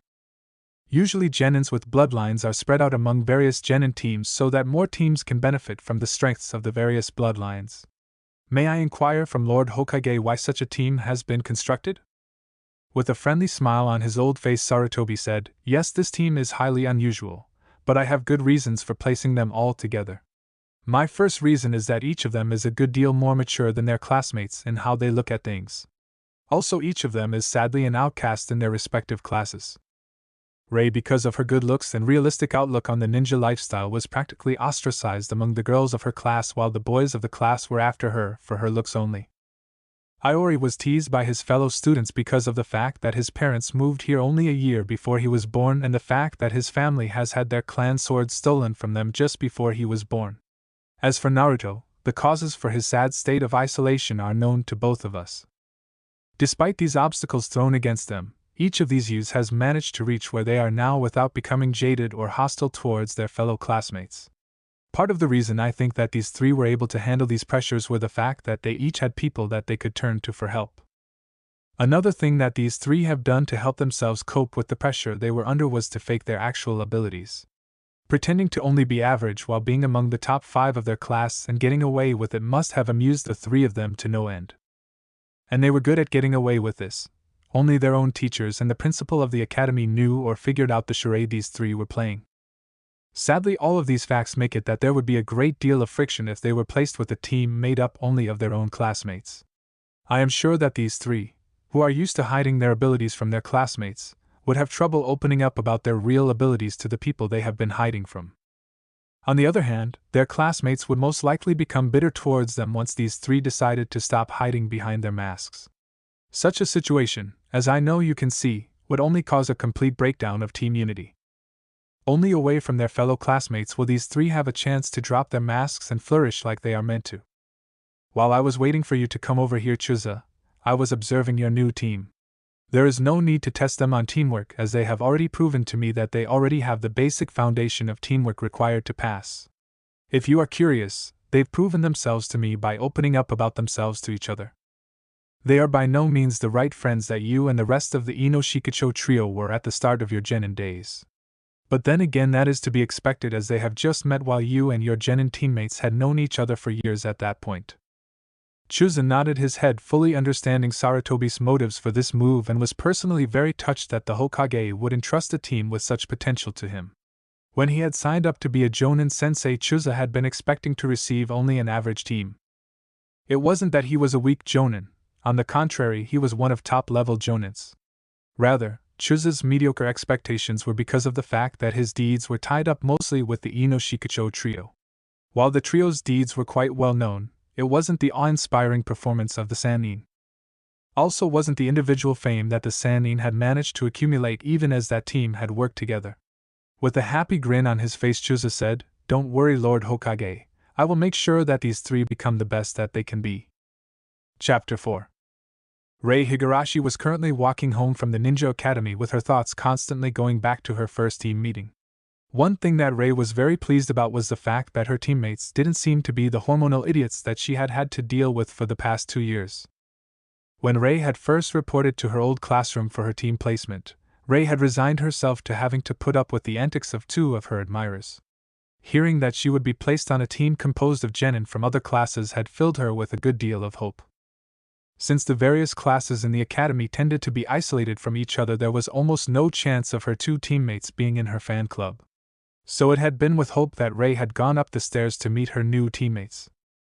When she considered her teammates, Rei figured that she had lucked out very well considering what she had been expecting. Naruto was rather friendly, and seemed to have a sort of cheerful air about him that Rei found refreshing. Iori was gruff, and his attitude reminded Rei of a bear, friendly if left alone or shown respect, but nasty if angered. To Rei's surprise, she had found that she was able to open up a little bit and be herself with those 2 boys.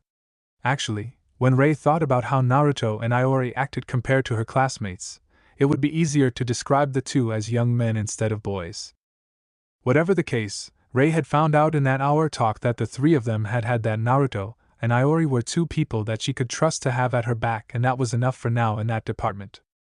Finding out that Chuza Akimichi was her new sensei had been a bit of a surprise for Rei, but yet again it was a pleasant surprise. The Akimichi were one of several clans in Konoha that her grandfather had spoken very highly of to her. Rei knew that this was because the Akimichi were one of the few clans to regularly come to the shrine that the Higurashi family tended in order to offer offerings of thanks to the kami. Unlike several other clans, the Hyuga and the almost destroyed Uchiha quickly came to Rei's mind. The Akimichi were a very humble in nature clan and were known among the shrine tenders for their habit of offering prayers for those ninjas that had departed without exception, even if the ninja was an enemy. While Rei had a general respect for the Akimichi as a whole, she had been curious as to how Chuza was as an individual. Chuza was rather friendly and had sat down to talk with them all. The man's simple speech to the team showed Rei that Chuza would be a good sensei for them. "Hello you guys and lady, I'm Chuza Akimichi and I will be your sensei from here on out. If you ever have a question on something or need some help, I am right here for you. It doesn't matter if the thing you need help on is ninja related or something from your personal lives. I'll be there to help you just the same. Should I not be able to help you for any reason in whatever you need, I will do my best to either find out what you need to know or find someone who can help you." Once Chuza had said his introduction, he had gone on to outline what Team Chuza would be doing for the first 2 weeks. For the first week, the team would be doing nothing but drills and training. Chuza had stated very emphatically that jumping into doing missions, even if they were as harmless and boring as D-rank missions were, without any training and working with each other was a big mistake. He had then gone on to say that D-rank missions didn't really teach team building like a lot of Jonins seemed to subscribe to. Most D-rank missions, Chuza told them, were basically chores, and that just because you can do a chore together doesn't mean you're able to work together out on the field where it all counts. The second week would still have a lot of drills and team building exercises, but Team Chuza would start to do missions. As Rei approached the gate to the shrine where her family lived, she stopped and thought about what had happened at the very end of the team meeting. When Chuza had dismissed the team, Rei had found Naruto following her down the halls of the academy. She had immediately turned to face Naruto and demanded to know why he was following her. Afraid that she might have been wrong about him, Rei was ready to summon her Naginata for use in the 1,000 years of pain if Naruto was trying to get a date. Rei was surprised that Naruto did not in fact try to get a date from her but had come to talk on an issue that he had felt he should bring to her attention. Naruto then went on to say that there was a seal that had been placed on him a long time ago, and he wanted to notify her about it. Rei, who enjoyed studying seals of all shapes and sizes, had asked if she could see the seal that Naruto was talking about.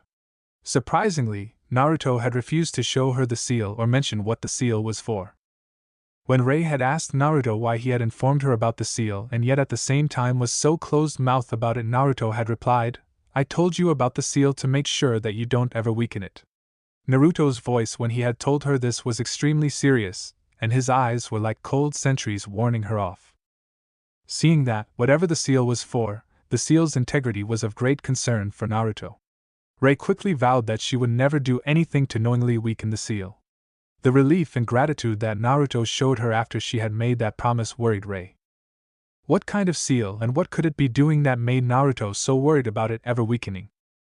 Although Rei would never tell anyone about the conversation she had had with Naruto, Rei had to admit that her curiosity was piqued. Rei knew that this seal of Naruto's was a private matter and that she shouldn't go trying to get the information on it out of Naruto. But Rei also knew that her curiosity, once piqued, made her want to figure out what this seal of Naruto's could be about. Her respect for individual privacy and desire to know what was going on warred within Rei. Eventually Rei found a compromise that she could live with, which was her spending her free time looking through the family archives on seals. After all, there was a good chance of her either finding records about an instance similar to how Naruto reacted, of which Rei personally doubted, or her finding something else to pique her interest. If in the off chance Rei did find some record that would unravel this mystery for her, she could use the information to help Naruto. Walking into the back door of the family house/bakery, Iori gave a gruff but friendly hello. Iori then walked into the massive kitchen and quickly grabbed one of the small rolls that his mother always set aside for the family. Although the Kusanagi clan had been reasonably well off back in the Land of Grass, the clan had lost a good deal of its wealth when his parents fled from the Land of Grass. From what Iori had managed to get out of his parents, his great-grandfather had tried to take over the hidden village of the Land of Grass. Knowing that the clan could very well be destroyed by that madness, Iori's grandfather had instructed Iori's then newly-wed parents to flee to another country. His grandfather had called the situation very well because the bulk of the Kusanagi clan had been killed when Grass retaliated against Iori's great-grandfather. The few Kusanagi in Grass who had survived that massacre were killed off less than a year later by Orochimaru, who had desired the legendary family sword. Neither of Iori's parents had been sad when they had received word that the Grass had slaughtered 90% of the Kusanagi clan. As his father Kenma had explained to Iori and his twin little brothers, those clansmen who had been killed were egotistical and had come to the false belief that the Kusanagi had the right to rule. All who had believed that the Kusanagi were inherently better than their fellow men had all come to pay the price for their hubris. Their names had been blotted out of the family tree and were by Kenma's decree as head of the clan to never be considered part of the clan again. On the other hand, Iori's parents had been absolutely devastated when they had received the news that the rest of the family had been killed by Orochimaru. From what Iori had been told, his clansmen in Grass when Orochimaru had attacked were mostly just a few elders along with the little kids that were spared as a reward for the 4 Kusanagi ninjas who had faithfully stood by Grass during the Kusanagi coup attempt. According to the reports sent over by a sad Grass emissary, Orochimaru had ruthlessly killed everyone from the oldest elder to the little cousin that was apparently only 10 days older than Iori was. What had made it even harder on Iori's parents was the fact that half the kills had been done with the Kusanagi family sword itself after Orochimaru claimed the blade. When Iori had finally gotten his parents to explain it all to him 3 years ago, he had felt his pride in his parents rise immensely. Both of them had managed to deal with blows like that and still managed to smile and keep going. Currently his father was a well-respected member of an ANBU squad, while his mother had actually given up the life of a kunoichi so that she could raise him and his little brothers. Half of Iori's skills as a ninja had been taught to him by his mother when she had a chance to help teach Iori and his little brothers. One thing that had always surprised Iori about his parents, though, was the fact that both of them had vowed never to go after Orochimaru to try and reclaim the family blade. When one of the twins had asked why, Iori's parents had explained that they weren't worthy of carrying the family blade and that only Iori, the twins, and any of their descendants deserved the right to wield the family sword. Finishing off the roll that he had been munching on, Iori turned his head towards the large oven that his mother used to bake the various breads and rolls to sell. Looking at the large oven, Iori's eyes were drawn as they usually were to the flames at the bottom of the oven. The flames were all connected and seemingly perfectly smooth, like a single solid block of red that was placed at the bottom of the oven. This was the true power of the Kusanagi bloodline, complete mastery and manipulation of fire. Outsiders mostly just seemed to think that the Kusanagi bloodline was simply an extremely strong affinity to fire with minor chakra cost reductions thrown in. Over the years, the Kusanagi had had to use this incorrect explanation when relating their bloodline to others outside the clan who wouldn't understand. This poor description of the family bloodline had always frustrated Iori because people at times seemed confused that the Kusanagi couldn't use water and had a great deal of trouble with water walking exercises. After all, these ignorant outsiders would say, having an elemental affinity simply means that it's easier to learn and use a certain type of. Also, those knowledgeable people would continue on to say, water walking is chakra manipulation and not elemental manipulation. It must all be in your heads that you have trouble with these things. Oh, how at times Iori had wished he just used fire style, fire dragon flame projectile on those useless morons and got away with it. The truth of the matter was that the Kusanagi and fire were brothers and partners. At least that's how the Kusanagi had found to best describe their bloodline among themselves. Fire flowed through the veins of every Kusanagi, warming them with its powerful embrace. It freely gave itself to protect and serve each member of Kusanagi, as was shown in the fact that Iori could use AB ranks such as Fire Style, Fire Dragon Flame Projectile for about the chakra cost that non-Kusanagi needed to use for the C rank Fire Style, Great Fireball Technique.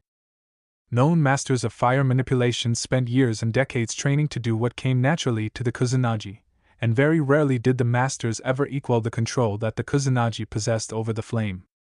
This great gift that the Kusanagi had in their bloodline also came with a great price. Water seemed to recognize the Kusanagi as only enemies to be destroyed. Oh, the Kusanagi could have a glass of water, bathe, or swim like normal people. However, the instant a Kusanagi extended his chakra away from his body, water seemed to lash out at the Kusanagi. This was why it was impossible for a Kusanagi to perform water. As for water walking, Kenma had described walking on water to Iori once as trying to walk while in the middle of a great earthquake. His mother had once told Iori that Kenma had once managed to walk on water for 30 minutes, something that was only average for most jonin but awe-inspiring to the Kusanagi. Thinking back on his new team, Iori let out a small smile. Neither the blonde boy Naruto nor that rather attractive, but not his type of girl, Rei made any smart-ass remarks that Iori had come to expect when he revealed the official explanation of his bloodline. Instead, both of his teammates had calmly accepted his explanation of the Kusanagi bloodline and had proceeded to move on to other topics. That made the two of them okay in Iori's book, and he was more than willing to work with them as a genin team. If today's conversation was any indication, Iori was sure that Team Chusa would have a long and successful future. Chusa Akimichi was happily walking into the front door of the Akimichi clan home carrying 2 fresh hogs on his shoulders. His wife had asked him to stop by the butcher's after he was done with his new genin team, and as far as Chusa was concerned, what his wife wanted she would get.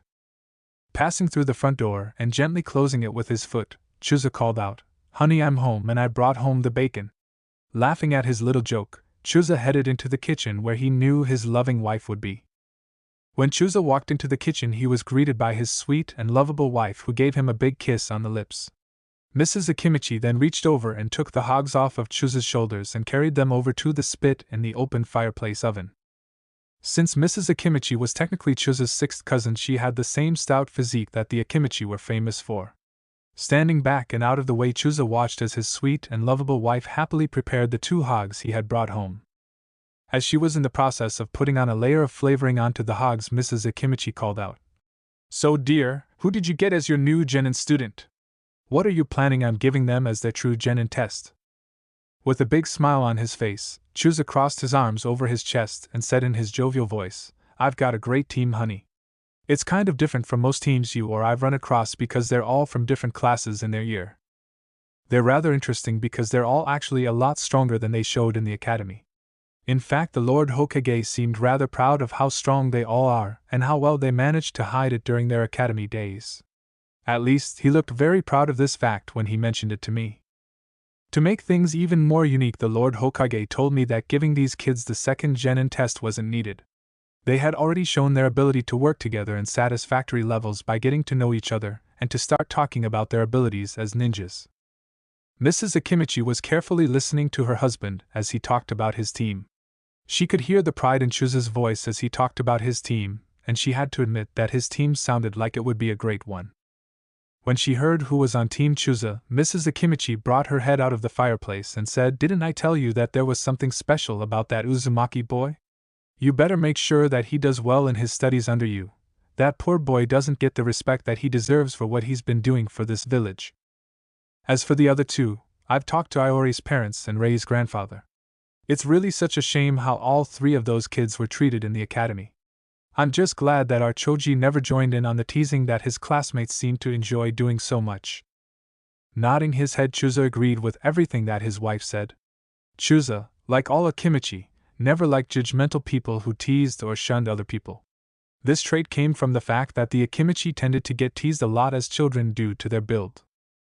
The fact that all three of his new students had been teased and made into virtual outcasts had really burned Chuza. Once he knew that little fact, Chuza had become even more determined to help out his new students and show them acceptance and respect. Chuza and his wife turned their heads towards the door when they heard their son Choji start to walk in the door. Choji came walking into the kitchen with his head hung low, prompting Chuza to ask, "What's the matter, Choji?" Looking up at his father, Choji went on to talk about how there was another test that his sensei Asuma was going to give Team 10 tomorrow. Continuing on, Choji stated how Asuma had stated that if they failed the test, then everyone in the team would have to go back to the academy for another year. Finally, Choji had mentioned that this one kid in the classroom, Naruto, was having to team up with complete strangers, and Choji was worried that Naruto wouldn't be able to pass whatever test the boy's sensei gave him. Throughout the boy's entire conversation, Choji had his head hung low in a slight depression. Putting a meaty hand on Choji's slumped shoulders, Chuza said in a jovial voice, "Don't worry, Choji. I have every bit of confidence that you'll pass this test. Just remember, Choji, that the key to the Inoshikacho combo team is the very same key that you need to get past this test. Also, I'm very proud of you, Choji, for your concern in regards to your fellow classmate. That shows strength of character, which is something far more important than strength of body. However, you don't need to worry about Naruto. He's on my new genin team." A few minutes later, Mrs. Akimichi stated that dinner was ready and had Chuza and Choji carry dinner over to the dinner table for her. Promptly at 8 o'clock, every member of Team Chuza showed up at the training field that Chuza had stated would be the team's training field. For the first 2 hours after the team had gathered, Chuza had Rei, Naruto, and Iori doing various warm-up physical exercises. It was just some basic stuff like sit-ups, push-ups, crunches, stretches, and running many laps around the training field. The three genin on the team figured that this part of the training was mostly to help them improve their physical strengths and probably also allowed Chuza to gauge how fit each of them was. Because of this and the fact that Chuza was right there doing the exercises with them, no one complained about doing simple training. After the 2 hours of exercises, Chuza had everyone start to practice their taijutsu. Iori and Naruto had been ready to start sparring with each other when Chuza stopped them. Seeing the confused looks on Iori and Naruto's eyes, Chuza explained that for the first week, Team Chuza was just going to practice their taijutsu forms. Chuza went on to explain that this way each member of the team could practice their taijutsu and at the same time observe their teammates. This way, Chuza stated, each member of the team could start to learn what to expect from their teammates, and they could each better challenge each other when they did start to spar. Once the hour of taijutsu practice was over, Chuza basically had the team repeat it, but this time there was an hour-long lunch break after the practice was over, and Chuza had brought a picnic lunch for the team that Mrs. Akimichi had been kind enough to make. Sitting down in the training field munching on chips, sandwiches, and chips with 2 large bottles of soda to drink, everyone was able to relax and get to know each other better. During the picnic lunch, Chuza told his students various tales from his own genin days. The tales were enjoyable and quite humorous to Rei, Naruto, and Iori. However, they all saw that each of the tales had the moral that teamwork was essential for a ninja team to succeed. Once Team Chuza had finished their lunch, Chuza had each of his students demonstrate and then practice their ninjutsu. The 3 genin had every E rank and most of the D ranks that Konoha had at its disposal down fully under their control. While their base ninjutsu skills were mostly equal, the 3 of them had branched out very differently after that point. Iori had concentrated solely on fire, and wielded them with great control. Chusa was only mildly impressed when he saw Iori whip out a fire-style, Fire Dragon Flame projectile as his strongest attack.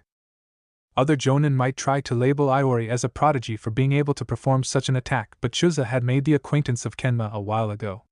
Thus Chusa knew that Iori was, in Kenma's own words, good but not exceptional in his use of fire. Naruto's list both surprised and intrigued Chusa. Most of the ones that Naruto knew that were above D rank were defensive like Earth Style, Mud Overturn. From what Chusa could see, Naruto's were centered on the premise of using ninjutsu so that the enemy could be set up to be taken out with a taijutsu or strike. Considering the rather limited information that Chusa had on the Tenseigan, Chusa figured that Naruto's style made a lot of sense. Thinking about the ease that Naruto had with the Shadow Clone, and the fact that the Uzumaki family had brought it to Konoha, Chusa made the decision to ask the Hokage later if a copy of the Shadow Clone Shuriken Jutsu could be given to the cheerful blonde. Rei's ninjutsu style was careful and efficient, Chusa mused. Although Rei had very large chakra reserves for a kunoichi her age, she still only had about 70% of the reserves that Iori had. As for comparing her reserves to Naruto, that just wouldn't be fair.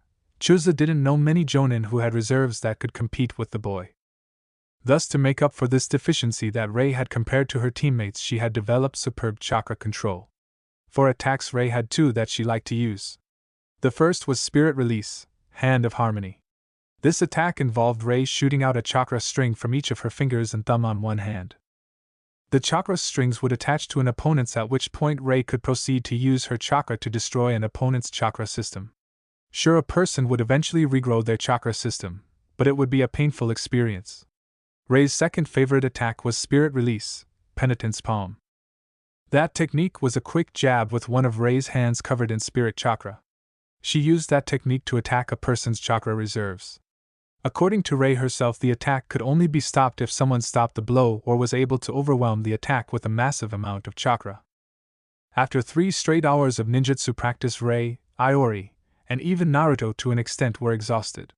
Lying down on the training field, the 3 of them were all hoping that Chusa would let them go home and rest. Sure, Chusa had been a wonderful sensei so far, and all the points he had brought up were very good ones, but they had been training for 7 hours today. Walking up to his genin students, Chusa said in his usual voice, "Good job, you gentleman and lady. So far today you've proven that you deserve every bit of praise that Lord Hokage said to me yesterday. Before I let you go today, there is one more thing that needs to be done." Rei, Naruto, and Iori immediately sat up and were paying a great deal of attention to Chusa. After all, it wasn't every day that you heard that the Hokage himself was giving out praise for you to your instructor. Besides, Chusa had said that after they did whatever it was he had planned, they would be free to go. To their surprise and confusion, Chusa brought out a large mat and set it on the ground.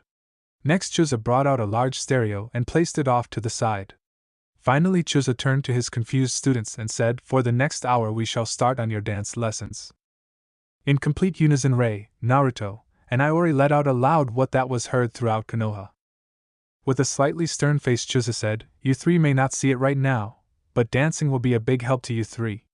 The various complex dance routines will help you 3 get used to working with each other and moving as one. Once you 3 get good enough at this, you will start incorporating the use of some of your weaknesses to help you get your time and to further refine your teamwork. Besides these benefits to your teamwork, dancing will give you several skills that will help in a multitude of ways. For instance, should you 3 be called to do an infiltration mission, you 3 could pose as a troupe of dancers.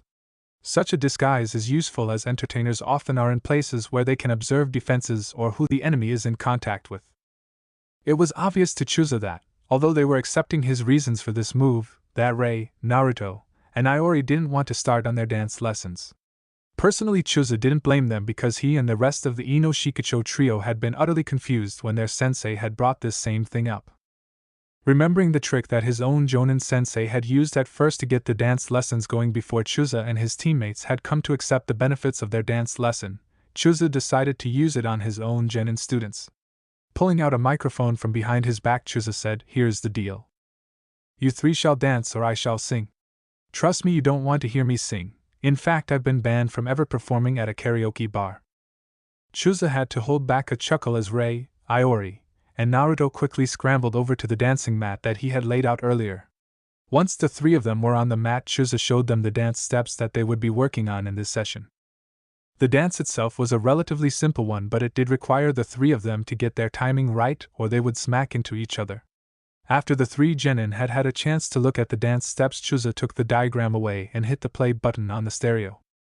For the next 2 hours, Chusa had to watch as his three students proceeded to butcher the dance that he had given them.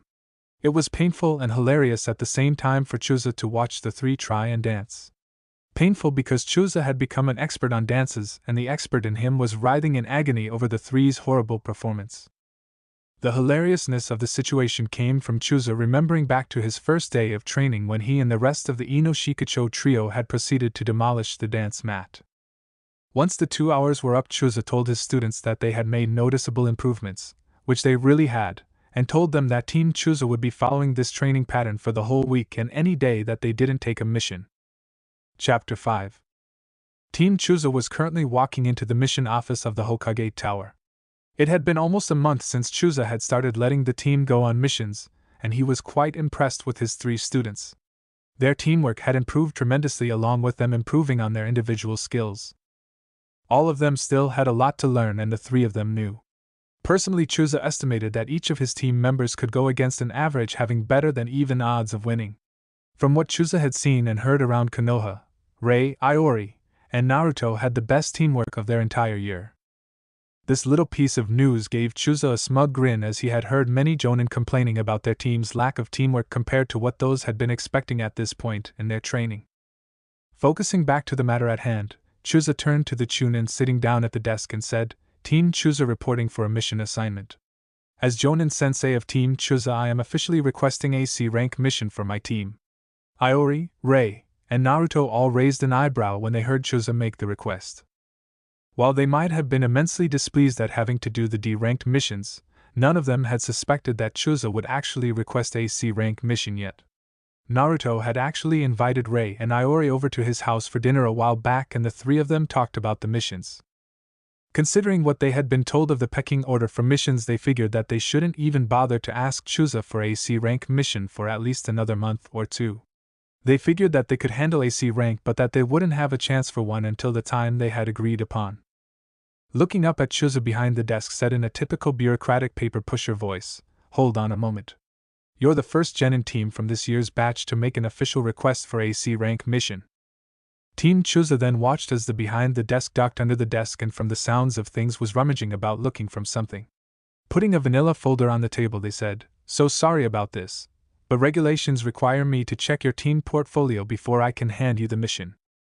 This is due to the fact that your team has been together for less than 6 weeks.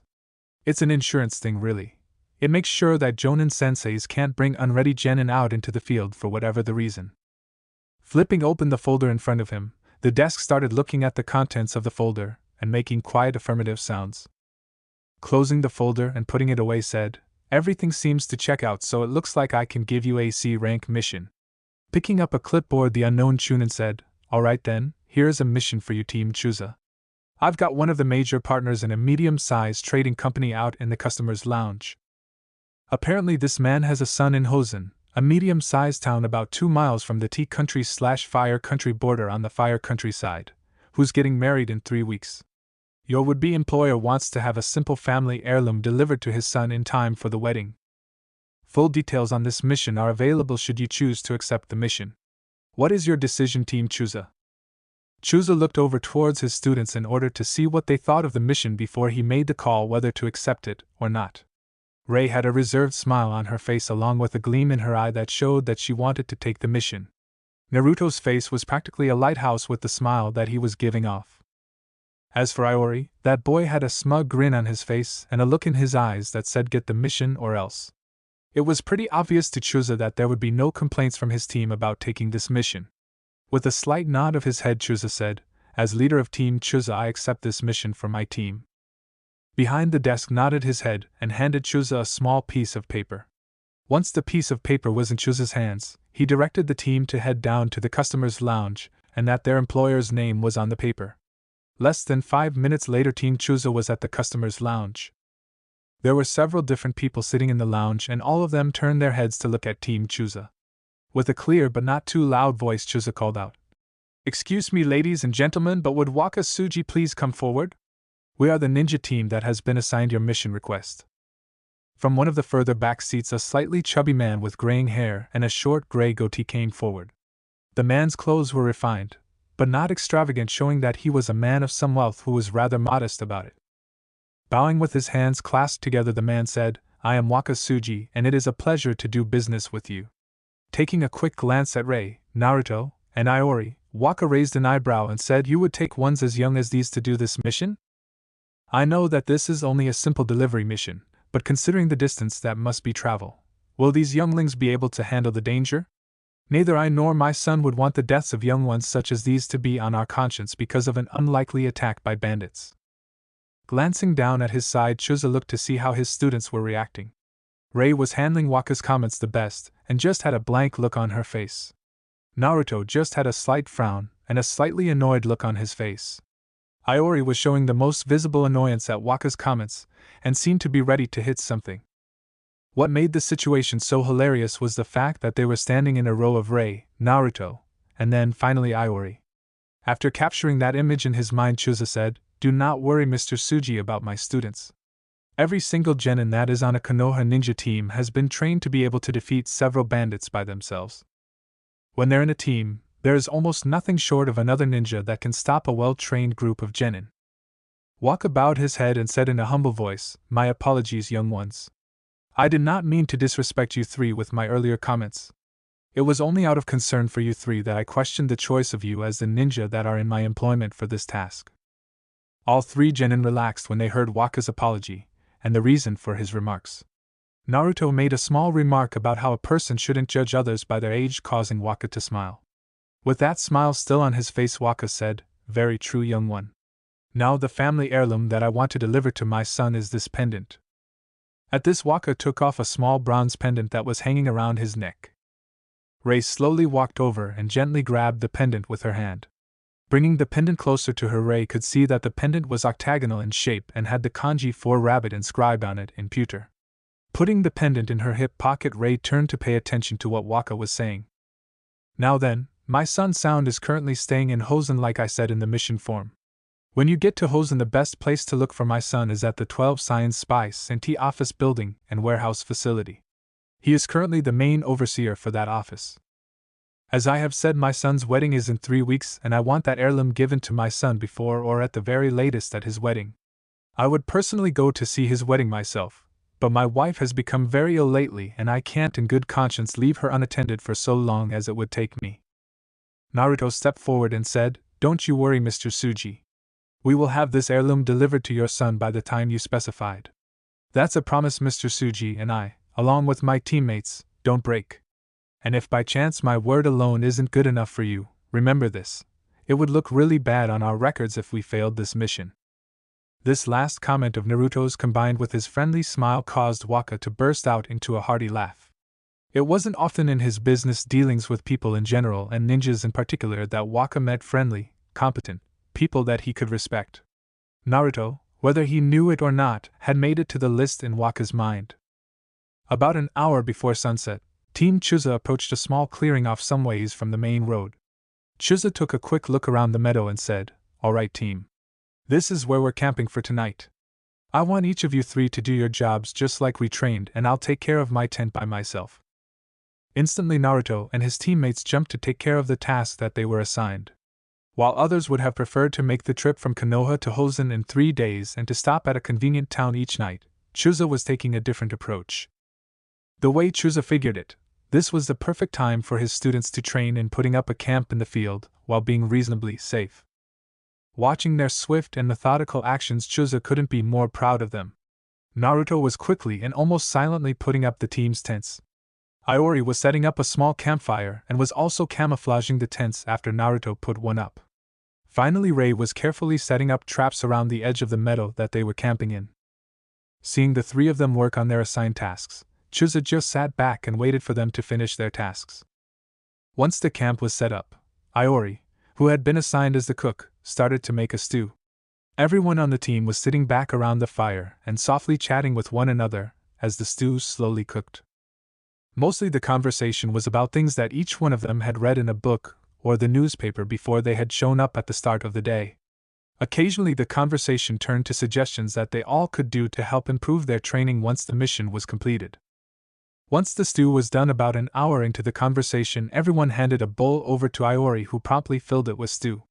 Because the stew was somewhere between instant mac and cheese and MREs in flavor, no one was talking much as they ate. As most of the stars started to come out, Chusa put his empty bowl down and said, "Alright team, here's the plan. We're going to go in 3-hour shifts starting right now. It's currently 8 o'clock and Naruto has first watch. At 11 o'clock Naruto is to turn the watch over to Rei. Rei will then hand the watch over to Iori at 2 and I'll finish up the last watch starting at 5. I'll get you all up at 8 o'clock and we will be ready to leave once again promptly at 9.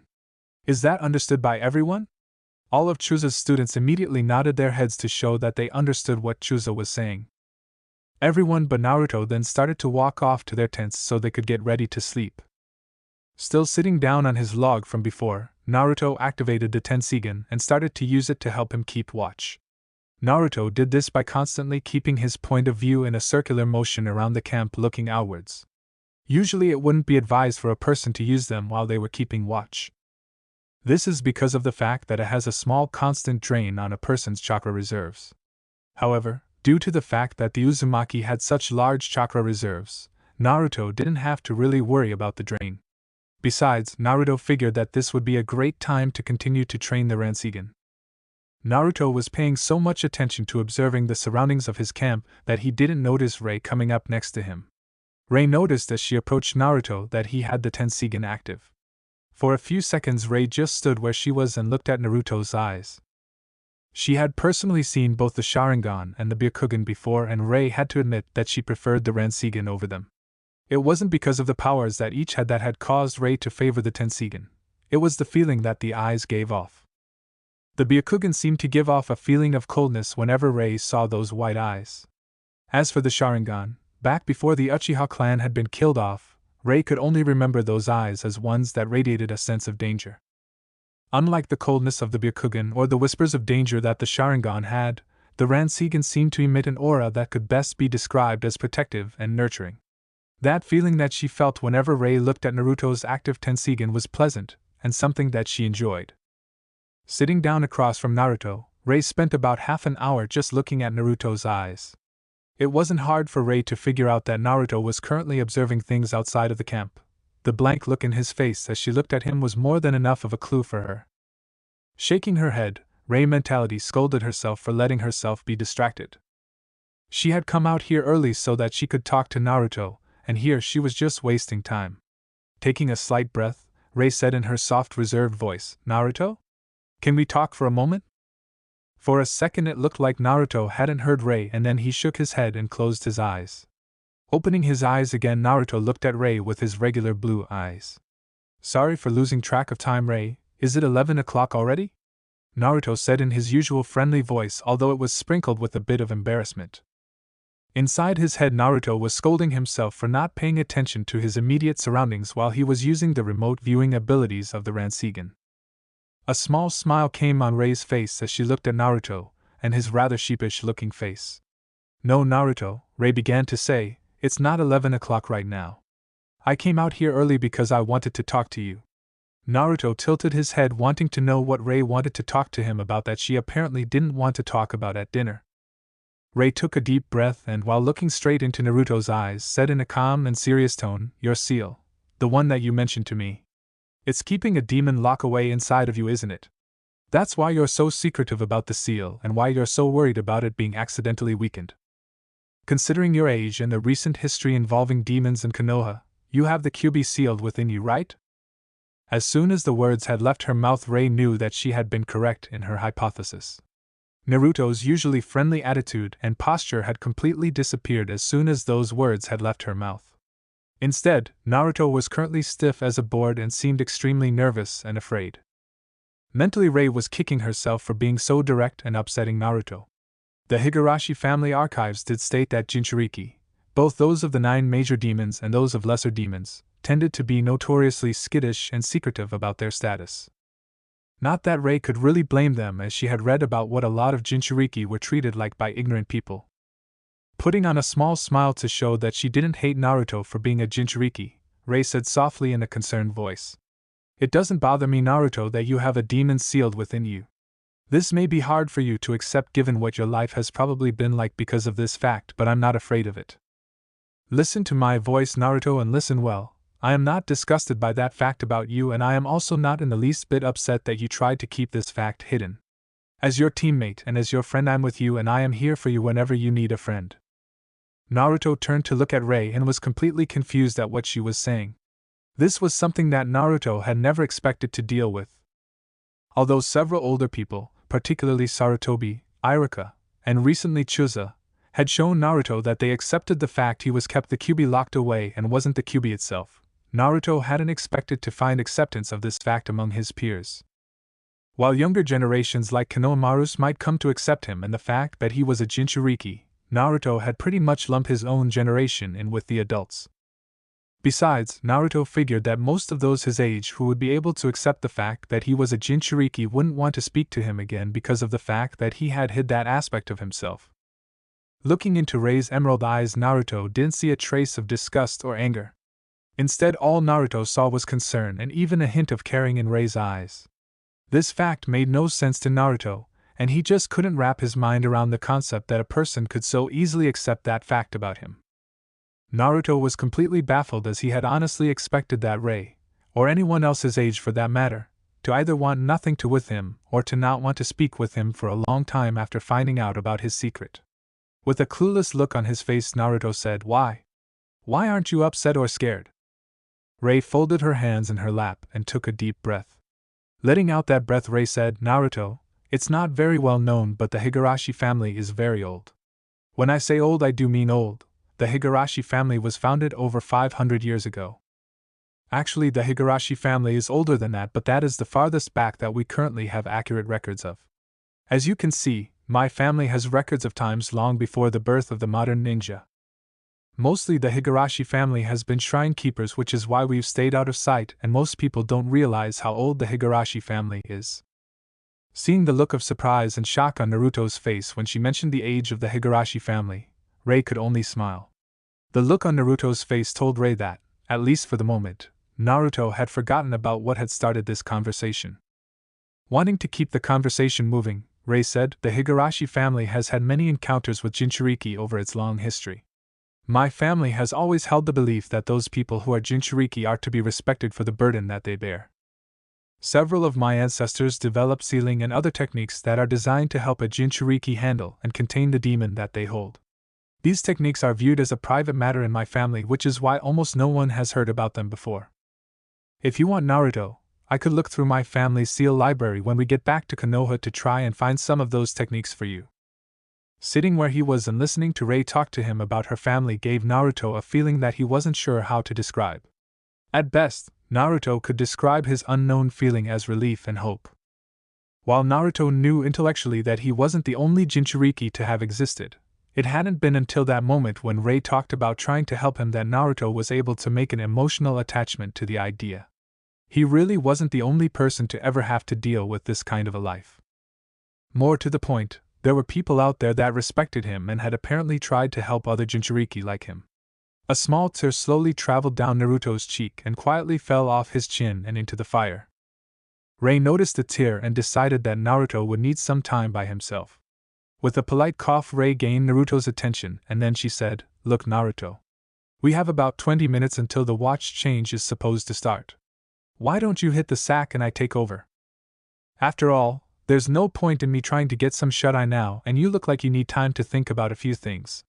While Rei had spoken in her usual soft and reserved voice, the look in her eye told Naruto that this was a command and not a suggestion. Nodding his head, Naruto got up and headed for his tent with a cheerful smile on his face after he told Rei goodnight. Hozen was a small to medium-sized town in Fire Country that had been the result of 3 different country paths joining the main Crescent Peninsula Highway in the same location. Not that Hozen was by any means unimportant. It was, after all, the first stop that anyone from Tea Country could find a place to rest after leaving Tea Country. Life in this small town focused almost entirely on the market where merchants from both tea and fire country would meet and sell their wares to each other. Also in the market was a rather large selection of farmers from the neighboring areas who had come to sell their produce for goods that they couldn't get in their little farm villages. Team Chuza had arrived in Hosen during the off day of the market. When Naruto had asked a local citizen why the market was completely empty, he was told that the market, except for a few grocery stores, was only open every other day. Although Naruto was confused about why that was so, he figured that it would make it easier for him and his team to locate Sound Suji. Turning to the same citizen that he had talked to earlier, Naruto asked where the 12 Science Spice and Tea Office building was located. Naruto's inquiry was quickly answered by a friendly smile and some quick directions. Turning to his team, Naruto relayed the information that he had been given. As the team was heading off towards the indicated location, Chuza took the time to go over how Naruto had gotten the information. While what Naruto had done was fine for a simple mission like this in the location that they were in, there were certain things that the three of them needed to be aware of when gathering information among civilians in foreign countries. All three of Chuza's students were listening to him in rapt attention as he explained his points clearly and simply. Body stance, word choices, or even the gaze of a person's eye, Chuza went on, could show the difference between a regular civilian looking for help and an enemy ninja trying to gain information. Chuza stopped his impromptu lecture when they reached the 12 Science Spice and Tea Office building. Overall, the building was simple in design, speaking of function over form. It was neatly kept and had a fresh coat of paint on it, showing that the people who owned the building took pride in its simple appearance. Opening the door in front of them, Team Chuza was greeted by a friendly secretary who smiled and politely said, "I'm sorry, but this building isn't for customers. If you are looking to buy something from us, please go to one of our stalls in the market tomorrow when the market opens." Iori, who had been given the go-ahead to speak for the group earlier by Chuza, gave the secretary a grunt and said, "We're not customers and we aren't interested in buying any of your goods. We're ninjas from Konoha on a small mission to deliver a personal item from a Mr. Waka Suji to his son Son Suji, who we are told works at this office. Could you please just get Mr. Suji down from wherever he is so that we can complete our mission?" The secretary's face frowned as she heard Iori's request. Folding her hands together on her desk, the secretary looked down at her hands and said, "I wish I could do that for you, sir. Unfortunately, Mr. Suji has disappeared as of 2 days ago. The only people that I know who might know where Mr. Suji's whereabouts are his fiancée Kasumi and Kasumi's father, Mr. Todo." Looking up at Team Chuza, the secretary revealed her scared eyes and she quietly said, "Can you please find Mr. Suji? Everyone here at the office is worried sick about his disappearance." Chuza gave the secretary his condolences and then proceeded to direct his team out of the office building. On his way out, Chuza heard Iori grumble under his breath, "So much for an easy mission." Although part of him was thinking of scolding the boy for assuming that a mission would be as simple as Iori had apparently thought it was, Chuza didn't. After all, Chuza himself had been thinking the same thing for most of the mission as well, and he therefore had no room to berate his own student for doing the same. Turning to face his students, Chuza immediately directed them to start trying and find out where Kasumi or her father might be so that they could continue their mission. It took Team Chuza about half an hour, but eventually they were able to find out the address of the Todo household. Going up to the door of the rather small and simple house that they had been directed towards, Ray firmly knocked on the door. The door opened up to reveal a brunette with long hair wearing an apron standing on the other side. "Yes?" The young woman who had answered the door started to say, "My name is Kasumi Todo. Is there anything that I can help you with?" Ray gave a small elegant smile and said, "Yes, Miss Todo, there is something that you can help us with. You see, we were hired by Mr. Waka Suji, the father of the same Sound Suji that I have been told you are going to marry in a month, to deliver something to his son. We've just come over from the place that Mr. Son Suji works at, and they've told us that Mr. Suji hasn't shown up in 2 days. The secretary over there directed us over to you in order to help find out where we might find Mr. Suji." A slightly relieved look crossed Kasumi's face before she said, "Please come in. We can talk in the living room over some hot tea." Kasumi then stepped back from the door and let the 4 Konoha ninjas into her house. During their short walk to the living room, Naruto noticed several signs that pointed to the Todos having more money than their small house would seem to indicate. After her guests had sat down in the living room, Kasumi left briefly to go and get the tea she had promised. Like a pleasant hostess, Kasumi asked each of the ninjas what type of tea they wanted and then started to prepare it for them. Once the tea was set out in front of all of them, Kasumi took a deep breath and started to speak. I must admit that I am a bit surprised that you four have shown up, but I guess I shouldn't really be surprised. Everything has been happening so fast these past 2 days that I honestly have trouble comprehending it myself.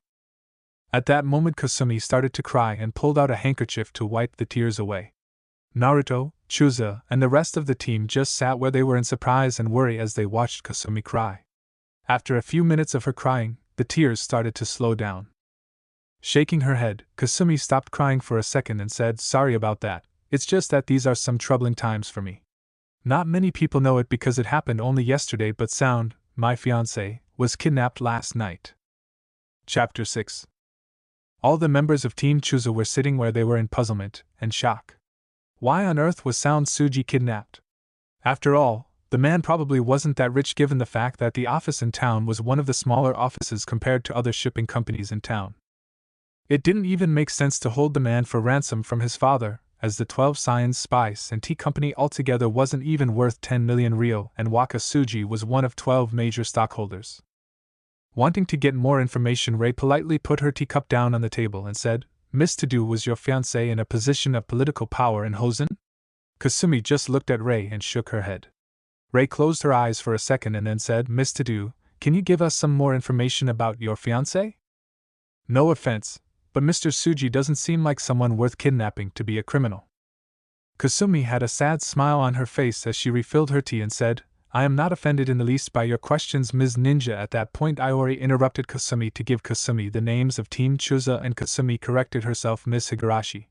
The fact of the matter is I never even dreamed that such a thing as this could happen to my son. My fiancé is an upstanding citizen and is well respected by those that know him for his charity work and his honest business practices." Chuza, having figured that his team would want to go after the kidnappers, wanted to know the circumstances surrounding the kidnapping. If the kidnappers were your run-of-the-mill bandits, then Chuza was perfectly willing to let his students proceed with fulfilling their mission.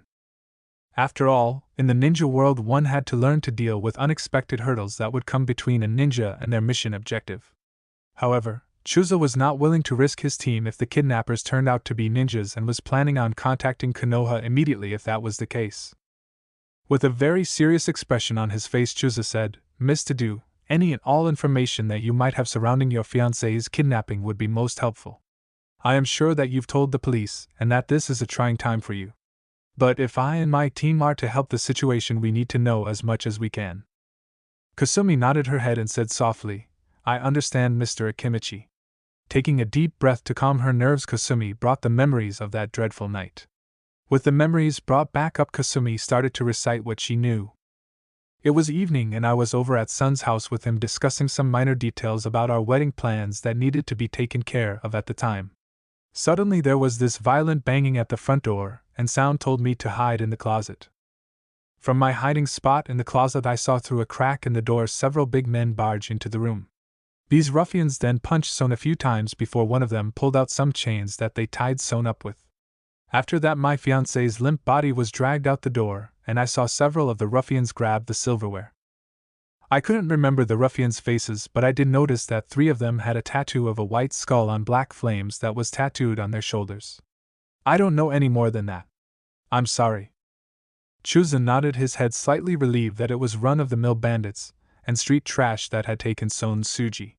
At the very least it would be less of a headache for him to deal with once this whole mess got sorted out.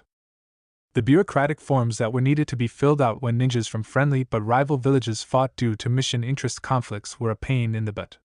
True, there were also forms that needed to be filled out if a missing ninja was fought, but those were fairly simple to do. Besides, Tea Country and this part of Fire Country were unfavorable areas for a missing ninja to go to when looking for safety or work. With a fatherly smile on his face, Chuza thanked Kasumi for her help, and then led his team outside. Once all 4 of them were outside, Chuza said, "As you 3 have most likely figured out, we're going to go after the kidnappers.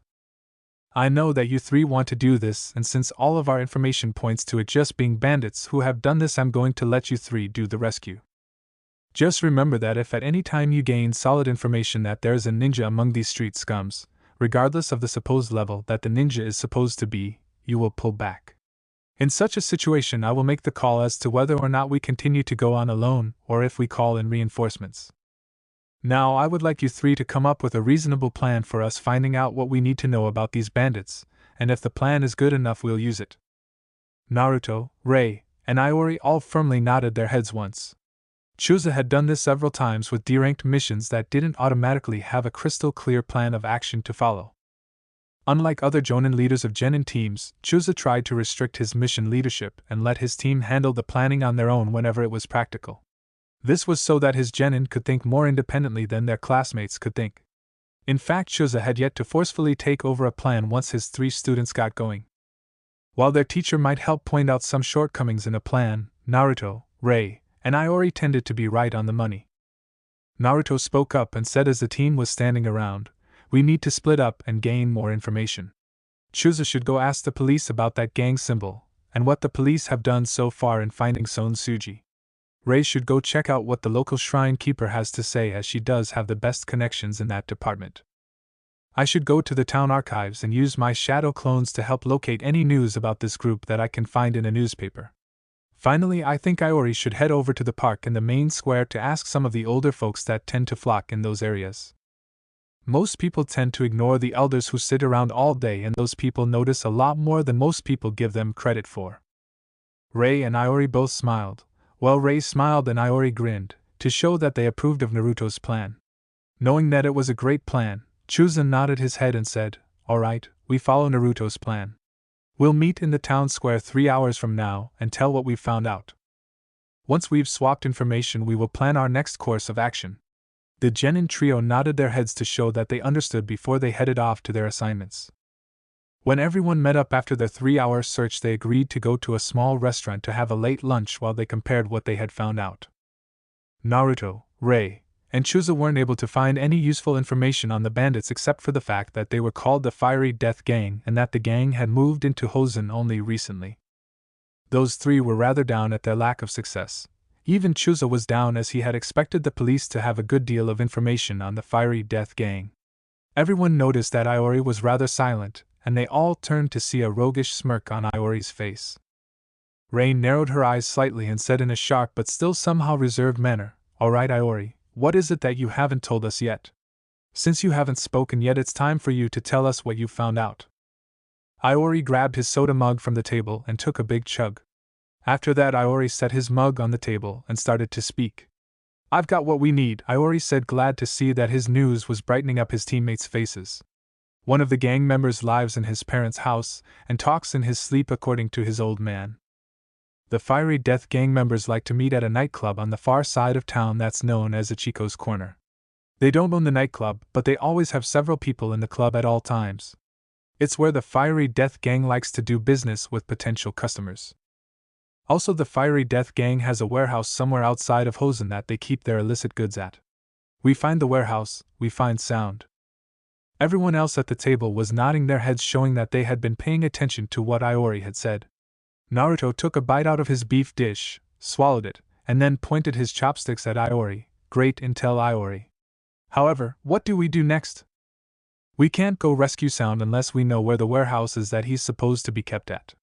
I'm assuming that you've got a plan in your head, because you wouldn't mention Ichigo's Corner unless you did have a plan." One of Rei's eyebrows rose a bit, as she was slightly surprised that Naruto had caught that little connection before she did. With his soda mug in his hand, Iori made a gruff sound and then said, "Correct, Naruto. I do have a plan.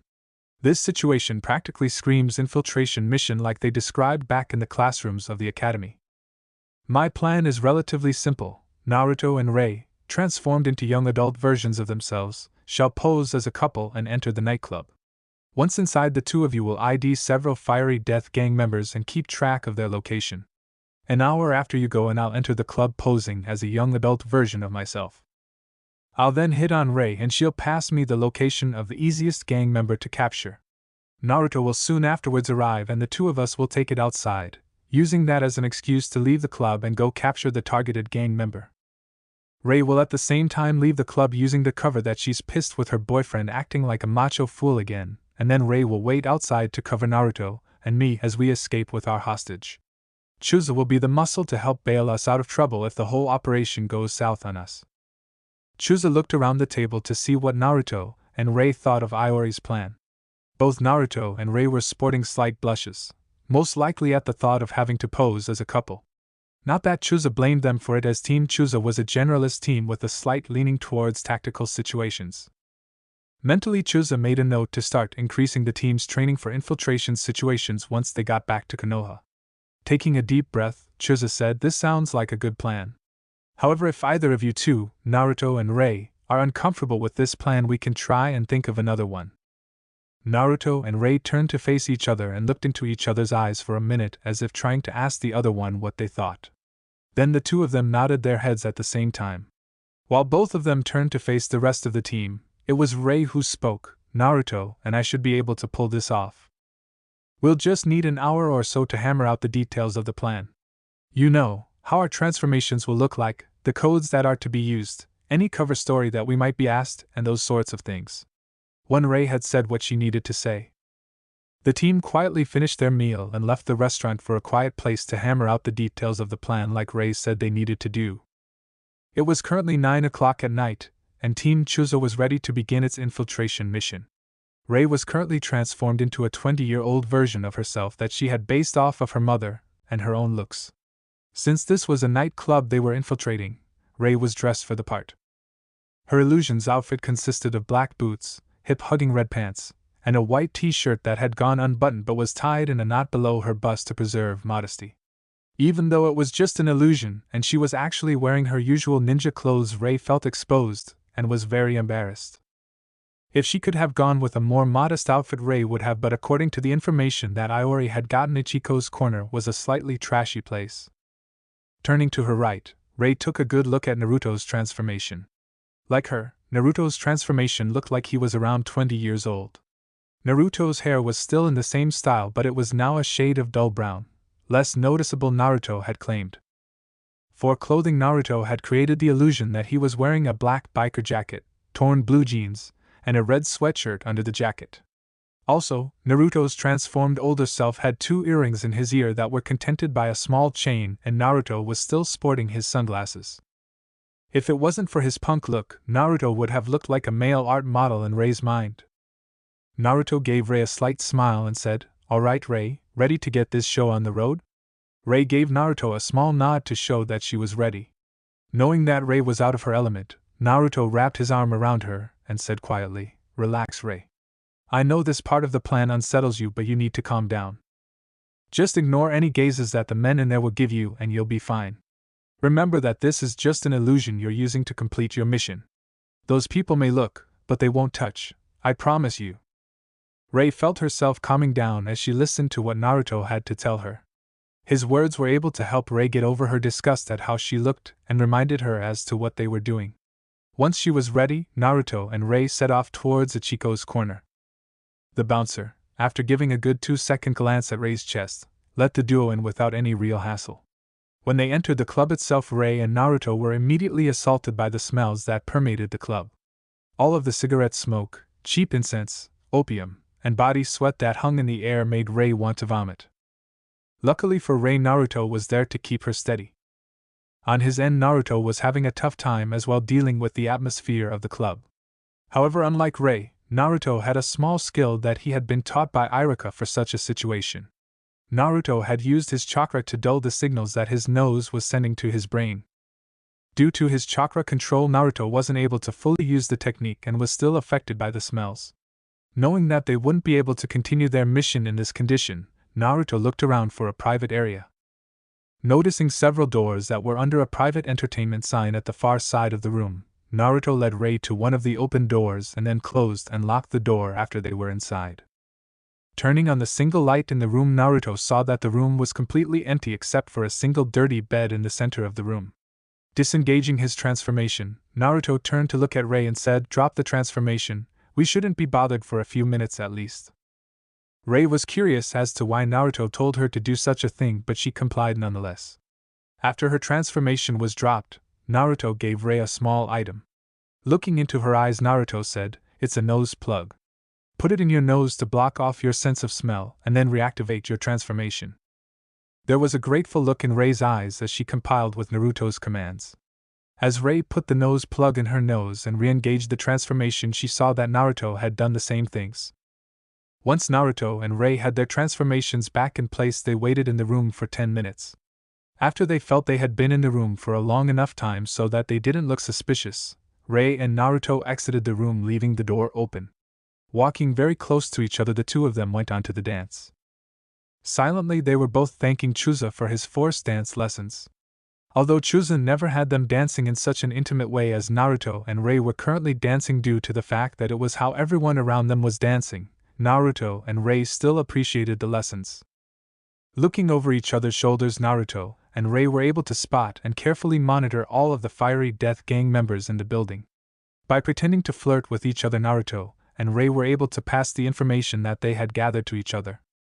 About an hour after Naruto and Rei had first entered Ichiko's corner, Iori made his way into the nightclub.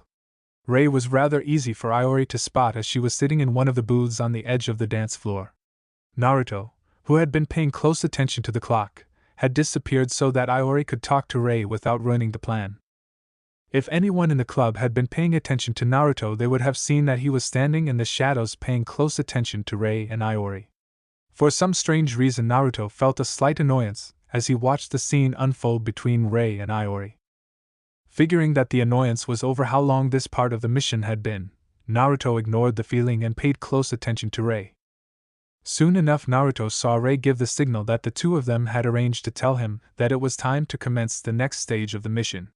Putting a scowl on his face, Naruto headed over to the table and angrily confronted Iori. After putting on a bit of a show for the people in the club, Naruto and Iori left the club with Rei following behind shortly after them in a huff. The trio headed towards the side exit that contained their target, a lone half-drunk gang member. Since he was closer to the target, Naruto let out a strong punch to the gang member's head. Iori then quickly ran up and grabbed the unconscious gang member while Rei, who was about 20 feet behind the boys, cast a miner to hide what Team Chuza was doing. With the gang member in hand, the trio made a quick exit from the nightclub, dropped their transformations, and quickly made their way over to where Chuza was waiting for them. Chuza let out a small sigh of relief when he saw the trio plus their package coming towards them. Once the whole team was together, Chuza said, "Okay, let's head back to the hotel.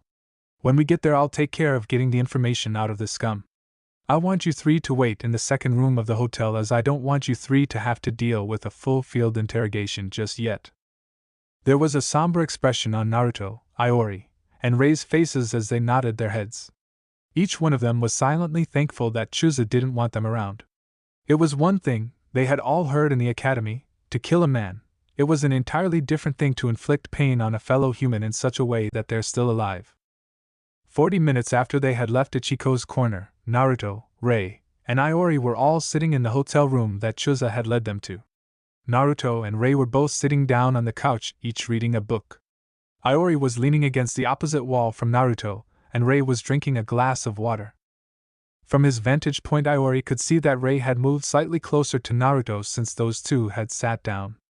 Not that Iori could blame Rei, as she, despite her slightly cold exterior, was a rather empathic young woman. It was obvious to Iori that Rei was having trouble handling the constant moans of pain that they were all hearing coming from the other room. Not that Iori could blame her, as he himself was having some difficulty dealing with the moans himself. The only difference between the two of them, Iori mused, was that he hadn't shown his discomfort at all so far. Rei was having trouble blocking out the sounds of Chuza interrogating their captive even as she focused on her book. Thanks to her own disposition and her living at the shrine, Rei found it difficult to deal with suffering happening to other people. It wasn't nearly as big of a weakness to Rei as, say, Tsunade's fear of blood, but it was a noticeable trouble for her. Knowing that as Kunoichi she would have to cause people pain and likely even kill a few people, Rei had set about to learn jutsus that were efficient and quick. Thanks to Rei's private training with training posts that were designed to look like real people, Rei had been able to train herself to be able to handle the idea of killing some. However, the slow, steady agony that was coming out the other room was starting to get to her. At his spot on the couch, Naruto was busy reading a book that Iruka had given him when Iruka had heard that Naruto's team had become an official team. The book was called In the Shade of the Great Tree and was the published memoir of the Shodai Hokage. Naruto was currently reading a section where the Shodai talked about how he coped with the mental hardships that being a ninja entailed. Personally, Naruto found the Shodai's recollections to be rather comforting, especially with what he was hearing going on. Although he didn't show any outward sign of noticing Rei move slightly closer to him, Naruto was well aware of what his teammate was going through. Not wanting to embarrass Rei, Naruto just let her draw what comfort his presence seemed to be giving her while making a mental note to buy a copy of In the Shade of the Great Tree for Rei when the team got back to Konoha. Suddenly there was a loud scream that emanated from the other room, causing all three genin to jump slightly. After that scream, the trio could hear nothing coming from the room. Turning to look at that door with slight uneasiness, they all watched as Chuza walked through the door with an expressionless face. Chuza turned to his students and said, "I want all three of you to get some sleep.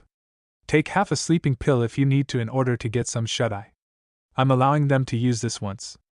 At 1 o'clock we will move on to the warehouse, and I don't want any of you half asleep at that time." Naruto, Rei, and Iori just gave a tired yes to Chuza before they set about getting ready to sleep. All three of them were exhausted emotionally and physically after the events of the day. Rei was given the couch by Naruto and Iori while both boys grabbed a blanket and pillow to find a spot on the floor. As the trio did this, they didn't notice that Chuza was still in the room. There was a sad look in Chuza's eye as he watched his students get ready for bed. Hopefully the Hokage would let him take those three on a small vacation after this mission was over before they returned to Konoha. Chuza was certain that those three would need a vacation and that they deserved a vacation. At 12:50 Chuza promptly but gently woke his students up and made sure that they were wide awake. As Naruto, Rei, and Iori listened to Chuza explain the layout of the criminal warehouse, they were all drinking a heavily caffeinated tea to help them wake up. Once Chuza had finished outlining the plan and the layout of the criminal warehouse, he said in a stern voice, "Look, I will be honest with you three. I don't expect any of you three to be unblooded when the sun rises. In fact, I'm expecting you three to at least have one kill under your belts when this is all over. The first kill is always the hardest for a person to make, and it's easier for a person to handle when the kill is someone evil like a criminal. It's also better for you to deal with now than later in your lives or on a battlefield where I can't protect you if you freeze up. Now let's go rescue Son, and remember that these criminals are most likely going to get the death sentence for their various and many crimes." With that said, Team Chuza left the hotel room and headed off to the location of the criminal warehouse. Once they left Hosen, Team Chuza soon found that they had to travel through a forest. Although the trees were a good deal smaller than the trees around Konoha, the presence of the trees was comforting to the younger members of the team. Soon enough, Team Chuza reached the clearing in the forest that the warehouse was located at. Except for the small wooden watchtower next to it, the warehouse looked like your typical warehouse. Also next to the warehouse, about 100 feet away, was a small building that Team Chuza assumed to be a barracks of some sort for the gang members at the warehouse. Finally, the team noticed a pair of guards by the front door, a single guard on the watchtower, and the final sentry that was walking around the perimeter. Chuza turned to his students and said, "All right, I want Naruto to take out the guards by the door, Rei has the sentry, and finally Iori has the watchtower. Kill your targets and remember to do it silently." Naruto, Rei, and Iori all nodded their heads to show that they understood. Standing at his perch in the tree, Chuza stood and watched as his students went to work. Rei used the tree line to cover her movements, and waited until the sentry got close to her new position. Once the sentry was close enough to her, Rei killed the man by thrusting her naginata quickly into the sentry's head, killing the man instantly. Turning to look at the pair of guards by the door, Chuza saw them suddenly both get pulled into the ground, buried completely, and Naruto appearing in their place. Trust a personal student of Iruka's to remember the original purpose of that jutsu, Chuza silently mused. Finally, Chuza turned to look at the watchtower and saw a small dull red light appear. The light blinked several times in Konoha's battle code, and Chuza read Iori's message that he had succeeded in his task. Moving from his perch down to where Naruto was at, Chuza motioned for Rei and Iori to come over. Once all of his students were with him again, Chuza asked, "Are you three okay?" While it was obvious that the three genin were still shocked at what they had just done, they were still ready to continue on with the mission. Giving each of them a small hug, Chuza told them that everything would be over soon. Naruto, Rei, and Iori's faces all relaxed a bit after Chuza gave them that comforting hug and said those soothing words. That said and done, Chuza forced open the warehouse door and led his team into the warehouse. The warehouse was poorly lit, and was mostly stacked up with various boxes and crates. To the team's surprise, there weren't any guards in the immediate vicinity of the door they had come through. Obviously, the fiery death leader had thought that the outside guards were enough. Slowly, Team Chuza made their way to the center of the warehouse. As they approached the center of the warehouse, they all noticed that the lighting improved. Also, Team Chuza started to hear the sounds of what sounded like a person punching something. Naruto, Rei, Iori, and even Chuza all stopped dead in their tracks as they heard an angry voice come from behind a very large stack of boxes. I'm getting tired of these shenanigans. You will tell me where you hid the pendant, and you will tell me now, brother. Chapter 7. Naruto, Rei, and Iori all froze when they heard Son's captor refer to Sound as brother. Slowly they all turned as one to look at Chuza, who was standing where he was with a stern look on his face. Before Chuza could say anything in battle sign language, Naruto signaled that he was going to use the Tensigen to see what they were up against. All the rest of Team Chuza just sat back and waited for Naruto to tell them what he had seen. His plan was, after all, a very sound plan, and besides it wasn't like Naruto could see them disagree while he was throwing his point of view. Naruto positioned his point of view above where he heard the voice coming from so that he was looking down on the scene. Thanks to his extensive training on throwing his point of view, Naruto wasn't at all disconcerted by how he was looking at things.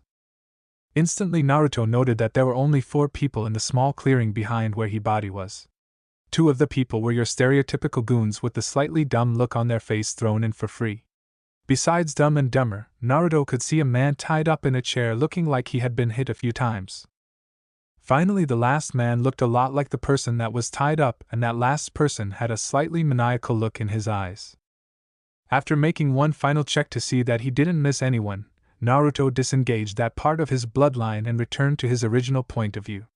The rest of the team all got a stormy look in their faces as Naruto passed along what he had seen. Knowing that they didn't have the experience to quickly plan out what they should do, Naruto, Rei, and Iori all turned to Chuza and asked him what they should do. Less than a minute after they asked him what they should do, Chuza gave them the battle plan. Naruto and Iori were to move around and kill the 2 goons. At the same time, Rei was supposed to kill Son's questioner. Noticing the slight shock in the trio's eyes that they weren't supposed to try and incapacitate, Chuza pointed to one of the many crates behind where he was. Chuza then explained that the drugs that were in those crates all carried the immediate death penalty for trafficking in them. Naruto, Rei, and Iori all slowly nodded their heads in unison to show that they understood what Chuza was trying to tell them. Sparing these criminals would be pointless because they would just be put to death anyway. Once he had looked into each of his students' eyes to make sure that they were still up to what they had to do, Chuza motioned for the plan to start. As they took off, Iori headed to the right while Naruto and Rei started to circle around their targets from the left. When Naruto stopped traveling with Rei due to the fact that he had reached his target, he continued to pay attention to Rei. Team Chuza had during their training sessions planned for such an attack like this, and the plan stated that the other teammates would wait for the one who had the furthest to travel to give the attack signal. When Rei got to the closest point to her target, while still being in the shadows, she brushed her thumb against her bracelet, summoning her Naginata into her hand. Rei then glanced and saw that Naruto and Iori were both ready with their blades in their hands. Knowing that both boys' eyes were on her, Rei gave the signal to attack before she rushed at her target. Rushing at her target, Rei quickly jabbed her Naginata up and into the interrogator's heart. Unlike most Naginatas, Rei's Naginata had been modified slightly so that the end of its curved blade had a small jabbing point. This small point was what allowed Rei to use her Naginata like she had just done. Tied up in his chair, Son Suji couldn't believe what he had just seen. Son's brother, who had been pulling back his fist to punch Sound again, was suddenly skewered by a blade from behind. Quickly looking to his right and his left, Son saw the big guards that his brother had watching over him suddenly meet a similar fate. As the bodies of his brother and his brother's goons fell to the ground, Sound could see 3 young teens standing behind the falling bodies. The blonde-haired teen to Son's right looked at Son and said in a friendly voice, "We're a Konoha ninja team and we're here to help you, Sound Suji." Before Sound could reply to the blonde's comment, Son felt his bindings being cut. Turning around slightly, Son saw a very large man step around from behind the chair. This big man then said in a calm voice, "All right, Naruto, Rei, I want you 2 to get Sound out of here. Iori, once everyone else has left the building, I want you to torch the warehouse. I'm going to go and destroy that barracks we saw earlier. With a bit of luck tonight we'll destroy the Fiery Death gang completely. After this is all over we'll all meet back at the To-Do household. Miss To-Do, after all, should be one of the first to know that her fiancé is safe." In the morning, Kasumi had insisted that Team Chusa stay at her place for the night after they brought Sun back. Team Chusa, Son, and Kasumi were all sitting around getting ready to talk. Son held the small pendant that Ray had given him when they all got up, and he said somberly, "So much trouble for something so small." With a sad look in his eye, Son continued on talking. "This pendant has been in my family for 4 generations. It was given to my great-grandfather by a wandering monk as a token of thanks for my great-grandfather sharing his dinner with the monk. Ever since then, this pendant has been passed down in my family whenever the family heir is about to be wed." Looking at Team Chusa and in particular the trio, Sound gave a small smile. "I'm sure that you are all wondering why I was kidnapped by my brother over this little thing. Don't look bashful. I can tell that you 3 young ones want to know. You all, I think, deserve to know what went on, and I think that talking about it will help me deal with this whole fiasco." Naruto, Ray, and Iori all looked slightly embarrassed that Sound saw their curiosity, but they were all glad that he didn't complain. Chusa, who was sipping some tea, was also glad to hear about why this whole mess got started in the first place. Closing his eyes, Sound was quiet for a moment, as if he was collecting his thoughts before he softly spoke. "My elder brother Kaworu was born during the height of the depression that occurred between the Second and Third Great Ninja Wars 7 years before I was born. Although the Tsuji family fortunes had gotten a lot better by the time I was born, those times of poverty made a big impact on my brother. Kaworu always seemed to desire to make more money. Wealth just seemed to be an obsession with my brother. By the time I was in my teens, Kaworu apparently lost his morals when it came to making money. I remember coming home one day from school when I was 15 to find out that my father had thrown Kaworu out of the family. At first I was shocked that my father would do such a thing, but then I found out that Kaworu had been making deals with the local criminal groups. For 10 years until this week I did not know the whereabouts of my brother." Sound paused for a moment to take a sip of his tea before he continued his tale. "I'm sure all of you are wondering in the back of your minds, what does Kaworu's history have to do with the pendant? My brother's interest in the rabbit pendant had nothing to do with some mental victory against our father, if that is the conclusion that you've drawn in your heads. You see, Kaworu's motivation for capturing me and trying to obtain the pendant was driven by the only thing he craved: money. During my captivity, I overheard my guards speak about how Kaworu had gained a manuscript that talked about a great stockpile of gold that was hidden away. From what I can piece together from what I overheard, Kaworu's manuscript apparently said that a wandering monk was given the key to the stockpile and that this key was supposed to be a small item. Kaworu must have assumed that the monk my great-grandfather helped, and the monk described in the manuscript, were the same monk. Therefore Kaworu believed that the rabbit pendant was the key to this stockpile, and so he came after me to get the pendant." Team Chusa could barely keep their shock and disgust for Kaworu's actions from being too noticeable on their faces. For Naruto, his disgust originated with Kaworu's obsession. It's one thing to have a goal in life, and it's another thing to be consumed by the goal. Ray and Chusa, who both came from loving families, had trouble accepting that a person could do such a thing to their family. The thing that got Iori the most was the fact that Kaworu was willing to give up his morals to try and achieve his goals. Personally, Iori could sympathize with having a great ambition, but if you sell your soul to get there, what is the point of trying? Son apparently noticed Team Chusa's disgust, and he said, "Please don't hold my brother's actions towards me against him. He wasn't all there in the head. All I feel for my brother's passing is pity that he turned out the way he did. Back when I was a little boy, Kaworu was actually a decent brother, before he became too obsessed with money. I can only hope that he turns out better in the next life than he did in this lifetime." The room was silent for the next few minutes before anyone was willing to start talking again. After a few minutes of small talk, Team Chusa quietly left the to-do household, saying that they needed to head back to Konoha now that the mission was accomplished. Kasumi and Sound were standing by the door and politely waving the team goodbye as Team Chusa left the to-do household. As the sun started to sink towards the horizon, Team Chusa, who had been traveling at a more relaxed pace at Chusa's insistence, pulled into a small town about 8 kilometers from Otafukagai. While the team could push ahead towards Konoha, which was only 20 km away to the northwest, Chusa had stated that they were stopping in this town for the night. When Naruto asked why they weren't pushing ahead, Chusa told Naruto that the gate guards are a lot friendlier during the day than in the middle of the night. What Chusa didn't tell his students was that he was trying to let them have a breather to fully get used to what had happened on the mission. Currently, Team Chusa has split up into 3 groups. Chusa himself was busy checking the team into the town and for the night. Iori was currently strolling around town taking a look at the various restaurants that were available because he had won the right, in a rock-paper-scissors game, to pick where the team was going to eat for the night. Naruto and Rei were currently sitting next to a small stream that ran just outside of the inn that Chuza was checking the team into. As Naruto and Rei waited for Chuza to finish checking in and for Iori to come back, they talked to each other to pass the time. Their conversation didn't touch on their last mission at all due to the fact they were both still a little sensitive about it. Instead, Rei and Naruto talked about various training strategies that they each liked to do back in Konoha. Suddenly Naruto and Rei heard someone behind them start to chuckle and say, well. Starting to charm the girls a little young, aren't you, Naruto?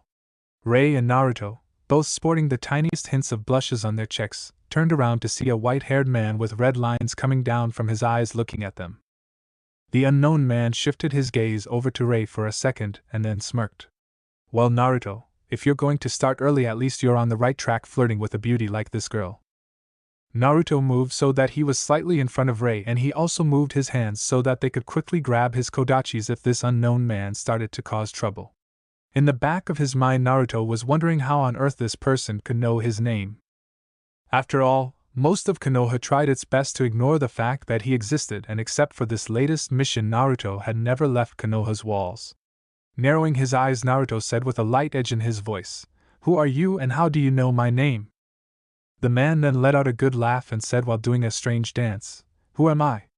Boy, I am the holy sage of Myoboku Mountain, a man beloved in the north, east, west, and south. I am Jiraiya of the Sannin." At this point Jiraiya ended his crazy dance and noticed the confused and slightly disbelieving looks that Naruto and Rei were sending towards him. In the back of his mind, Jiraiya was grumbling at how Naruto and Rei were reacting to his introductions. What is it with kids today? No respect. Oh well, at least the boy seems to be growing up all right. Wasn't expecting to meet up with the boy for a few more months yet, so is it too soon to start helping the boy? While Jiraiya, Naruto, and Rei were standing where they were, Chuza came out of the inn and started heading towards them. As Chuza got closer, he spotted Jiraiya and then said in a slightly humble tone, "Lord Jiraiya, why are you here?" Chuza then noticed Naruto and Rei, particularly the defensive stance that Naruto was in.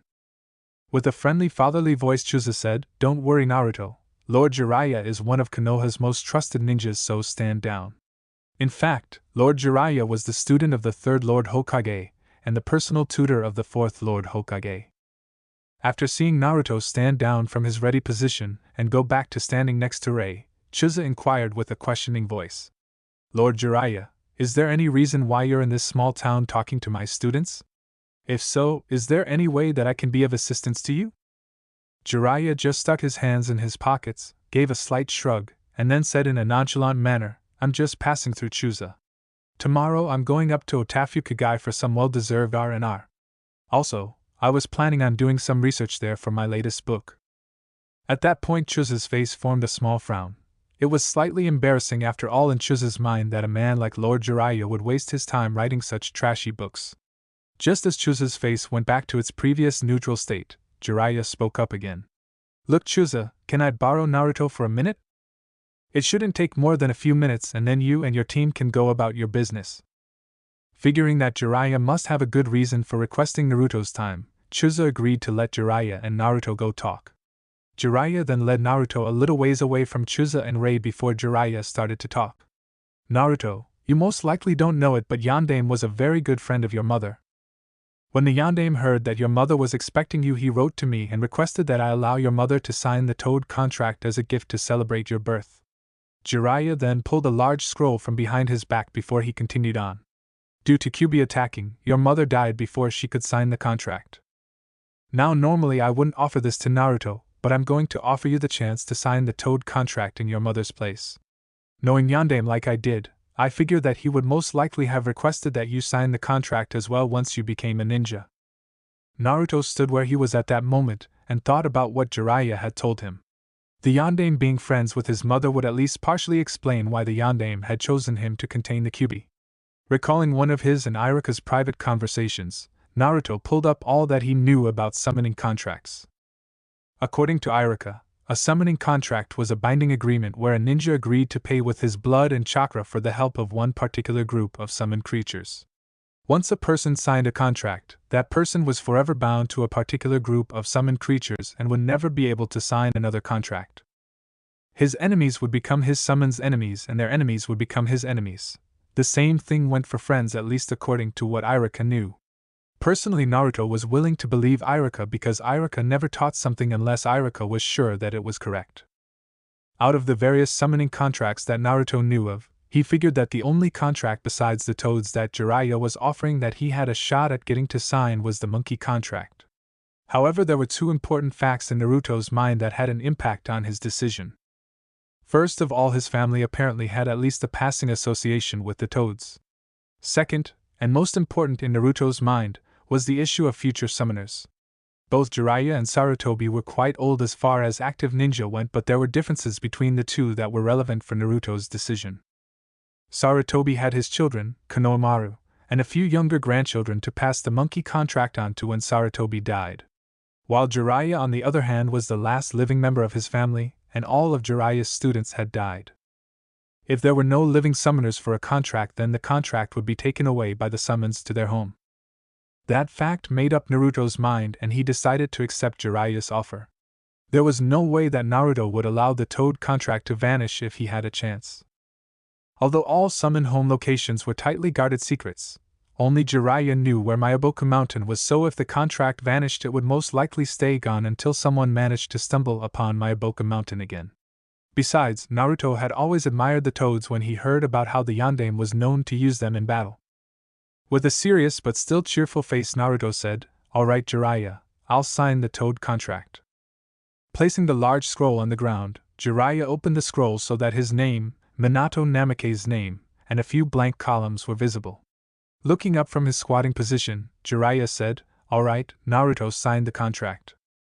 Remember that you need to write your name in your blood and then place the fingerprints, also in your blood, of your dominant hand at the bottom of the column that you sign your name in." Nodding his head, Naruto bit his right thumb and proceeded to do as Jiraiya had directed. After Naruto was finished, Jiraiya rolled the scroll back up and said in a businesslike way, "Congratulations, kid, you are now the latest summoner of the toads. Since it looks like your teammates are waiting on you, I think you should go back now. Don't worry about not knowing the hand signs needed to summon, as all summoning contracts use the same exact sign sequence. Besides, you would likely forget them if I showed them to you right now anyway." Naruto ignored Jiraiya's last comment and headed over to rejoin his team. In the morning, after Team Chusa got back to Konoha, Iori woke up and headed downstairs after he had changed into his regular clothes. His mother was currently cooking at the small family kitchen, and his father was currently sitting at the table nearby reading the newspaper. After greeting his parents, Iori went over to the fridge and poured himself a glass of milk. Closing the refrigerator, Iori walked over and sat across the table from his father. Iori took a gulp of his milk and then said, "So Dad, anything in the paper today that isn't a load of rubbish?" A small smile appeared on Mrs. Kusunagi's face, as this was something of a morning ritual in the Kusunagi household. Putting down his newspaper, Iori's dad looked straight at Iori and then he said, "Yes, Iori, there is a lot more than just rubbish in the newspaper. Perhaps if you bothered to actually read the news once in a while you'd see that for yourself."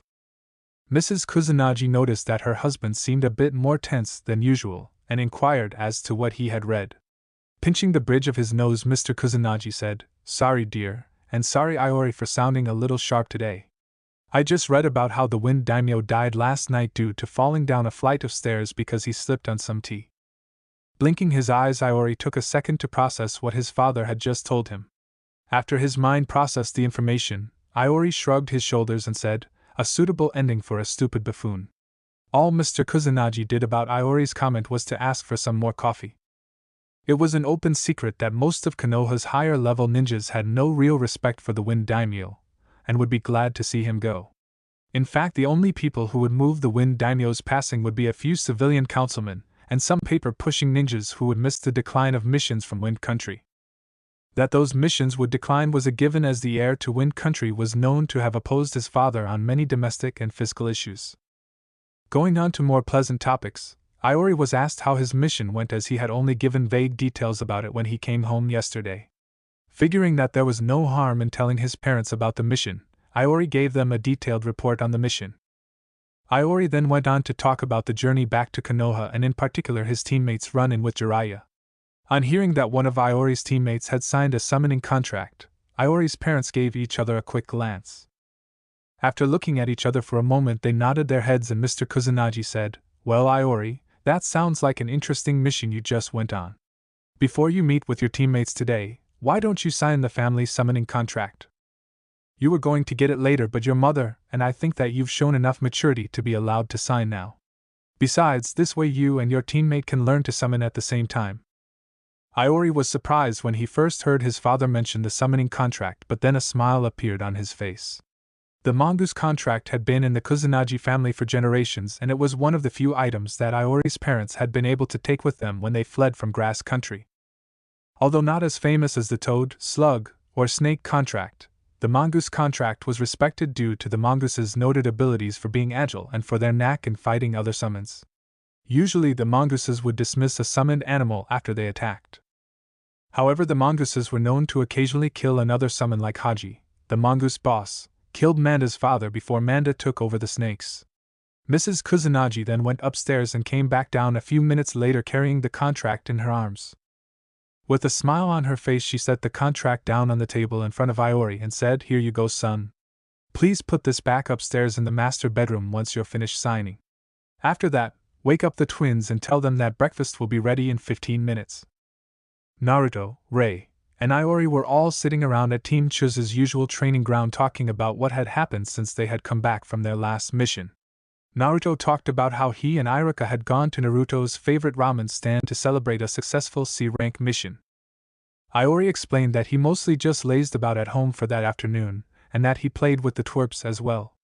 Rei wasn't able to relax as much because her grandfather had her and her brother cleaning up the house because her cousin was coming over in a few weeks to stay in Konoha for the next month or so. Both boys offered to help Rei clean up her house, but Rei turned them down, saying that it was all taken care of already. After that conversation quieted down a bit, Naruto said, "You know, we must be the oddest genin team in Konoha. I mean, seriously, besides the things that already set us apart from our classmates, we are probably the only genin team that all the genin have summoning contracts. Even the Sannin didn't get their contracts until they were all chunin after all. And here we are, 3 rookie genin with contracts. Me with the toads, Iori with the mongooses, and Rei here are going to get to sign the Raven contract next week for her birthday. Which reminds me, I still need to go out and get you a birthday gift, Rei." At that point, Rei blushed slightly, as she wasn't used to the idea of people outside of her family going out and getting her a birthday present. Iori, who was lying on a tree branch above where Naruto and Rei were sitting, then chimed in and said, "You're right about needing to go get a birthday present for Rei, Naruto. How about we double-check with her folks to make sure that we don't accidentally buy the same gift twice?" Rei's face by that point was doing an impression of a tomato from embarrassment. Although Rei was quite embarrassed by Naruto and Iori's comments, she was very grateful that she had friends like the boys. After being isolated in her academy class like she had been, Rei treasured Naruto and Iori's friendship for the simple friendship that it was. Being able to have people that she could relate to like Team Chuza was a dream come true for the Ice Priestess, as she had heard some girls call her behind her back. Figuring Rei didn't want to listen to them talk about her birthday anymore, Naruto decided to change the topic slightly. "While it might be odd that we're all going to have summoning contracts, it works out very well. I mean, once we all get some practice with our contracts, we will be in great shape summoning-wise. It is known that the toad, the mongooses, and the ravens are all friendly with each other, so we won't have to worry too much about summon conflicts like a few teams have to deal with. Also, the abilities of the toads, mongooses, and the ravens complement each other, giving us a good balance. True, we won't really have to worry about that sort of thing for a while, and we first have to learn to summon correctly, but it is a good thing, I think, to think about." After listening to Naruto talk, both Rei and Iori nodded their heads to show that they agreed with what Naruto said. Iori at this point hopped down out of the tree, saying that he saw Chuza coming over, and the other 2 team members quickly saw Chuza coming after they were told of his approach. Chuza stopped about 5 feet in front of the trio and then said, "Okay team, here's the deal. First we are going to do our normal team exercises, and then once that's done we're going to go and get a mission. Just so you know ahead of time, our mission will be a D-rank mission. Konoha's regulations state that all rookie genin teams must take at least 2 D-rank missions in between C-rank missions. This is designed to give you guys the chance to better cool off and not get too psychologically worked up due to mission stress. They might be annoying, but no one can really claim that D-rank missions are stressful, unless it involves chasing after that cat. Team Chuza all had a good laugh at Chuza's joke before they all set about with their planned activities for the day. Thanks for listening. I do hope you enjoy it. If you want the next part of this video, turn on that bell notification. Like, subscribe, and comment down below. And also check out the others' videos I have created and enjoyed it. See you guys next video.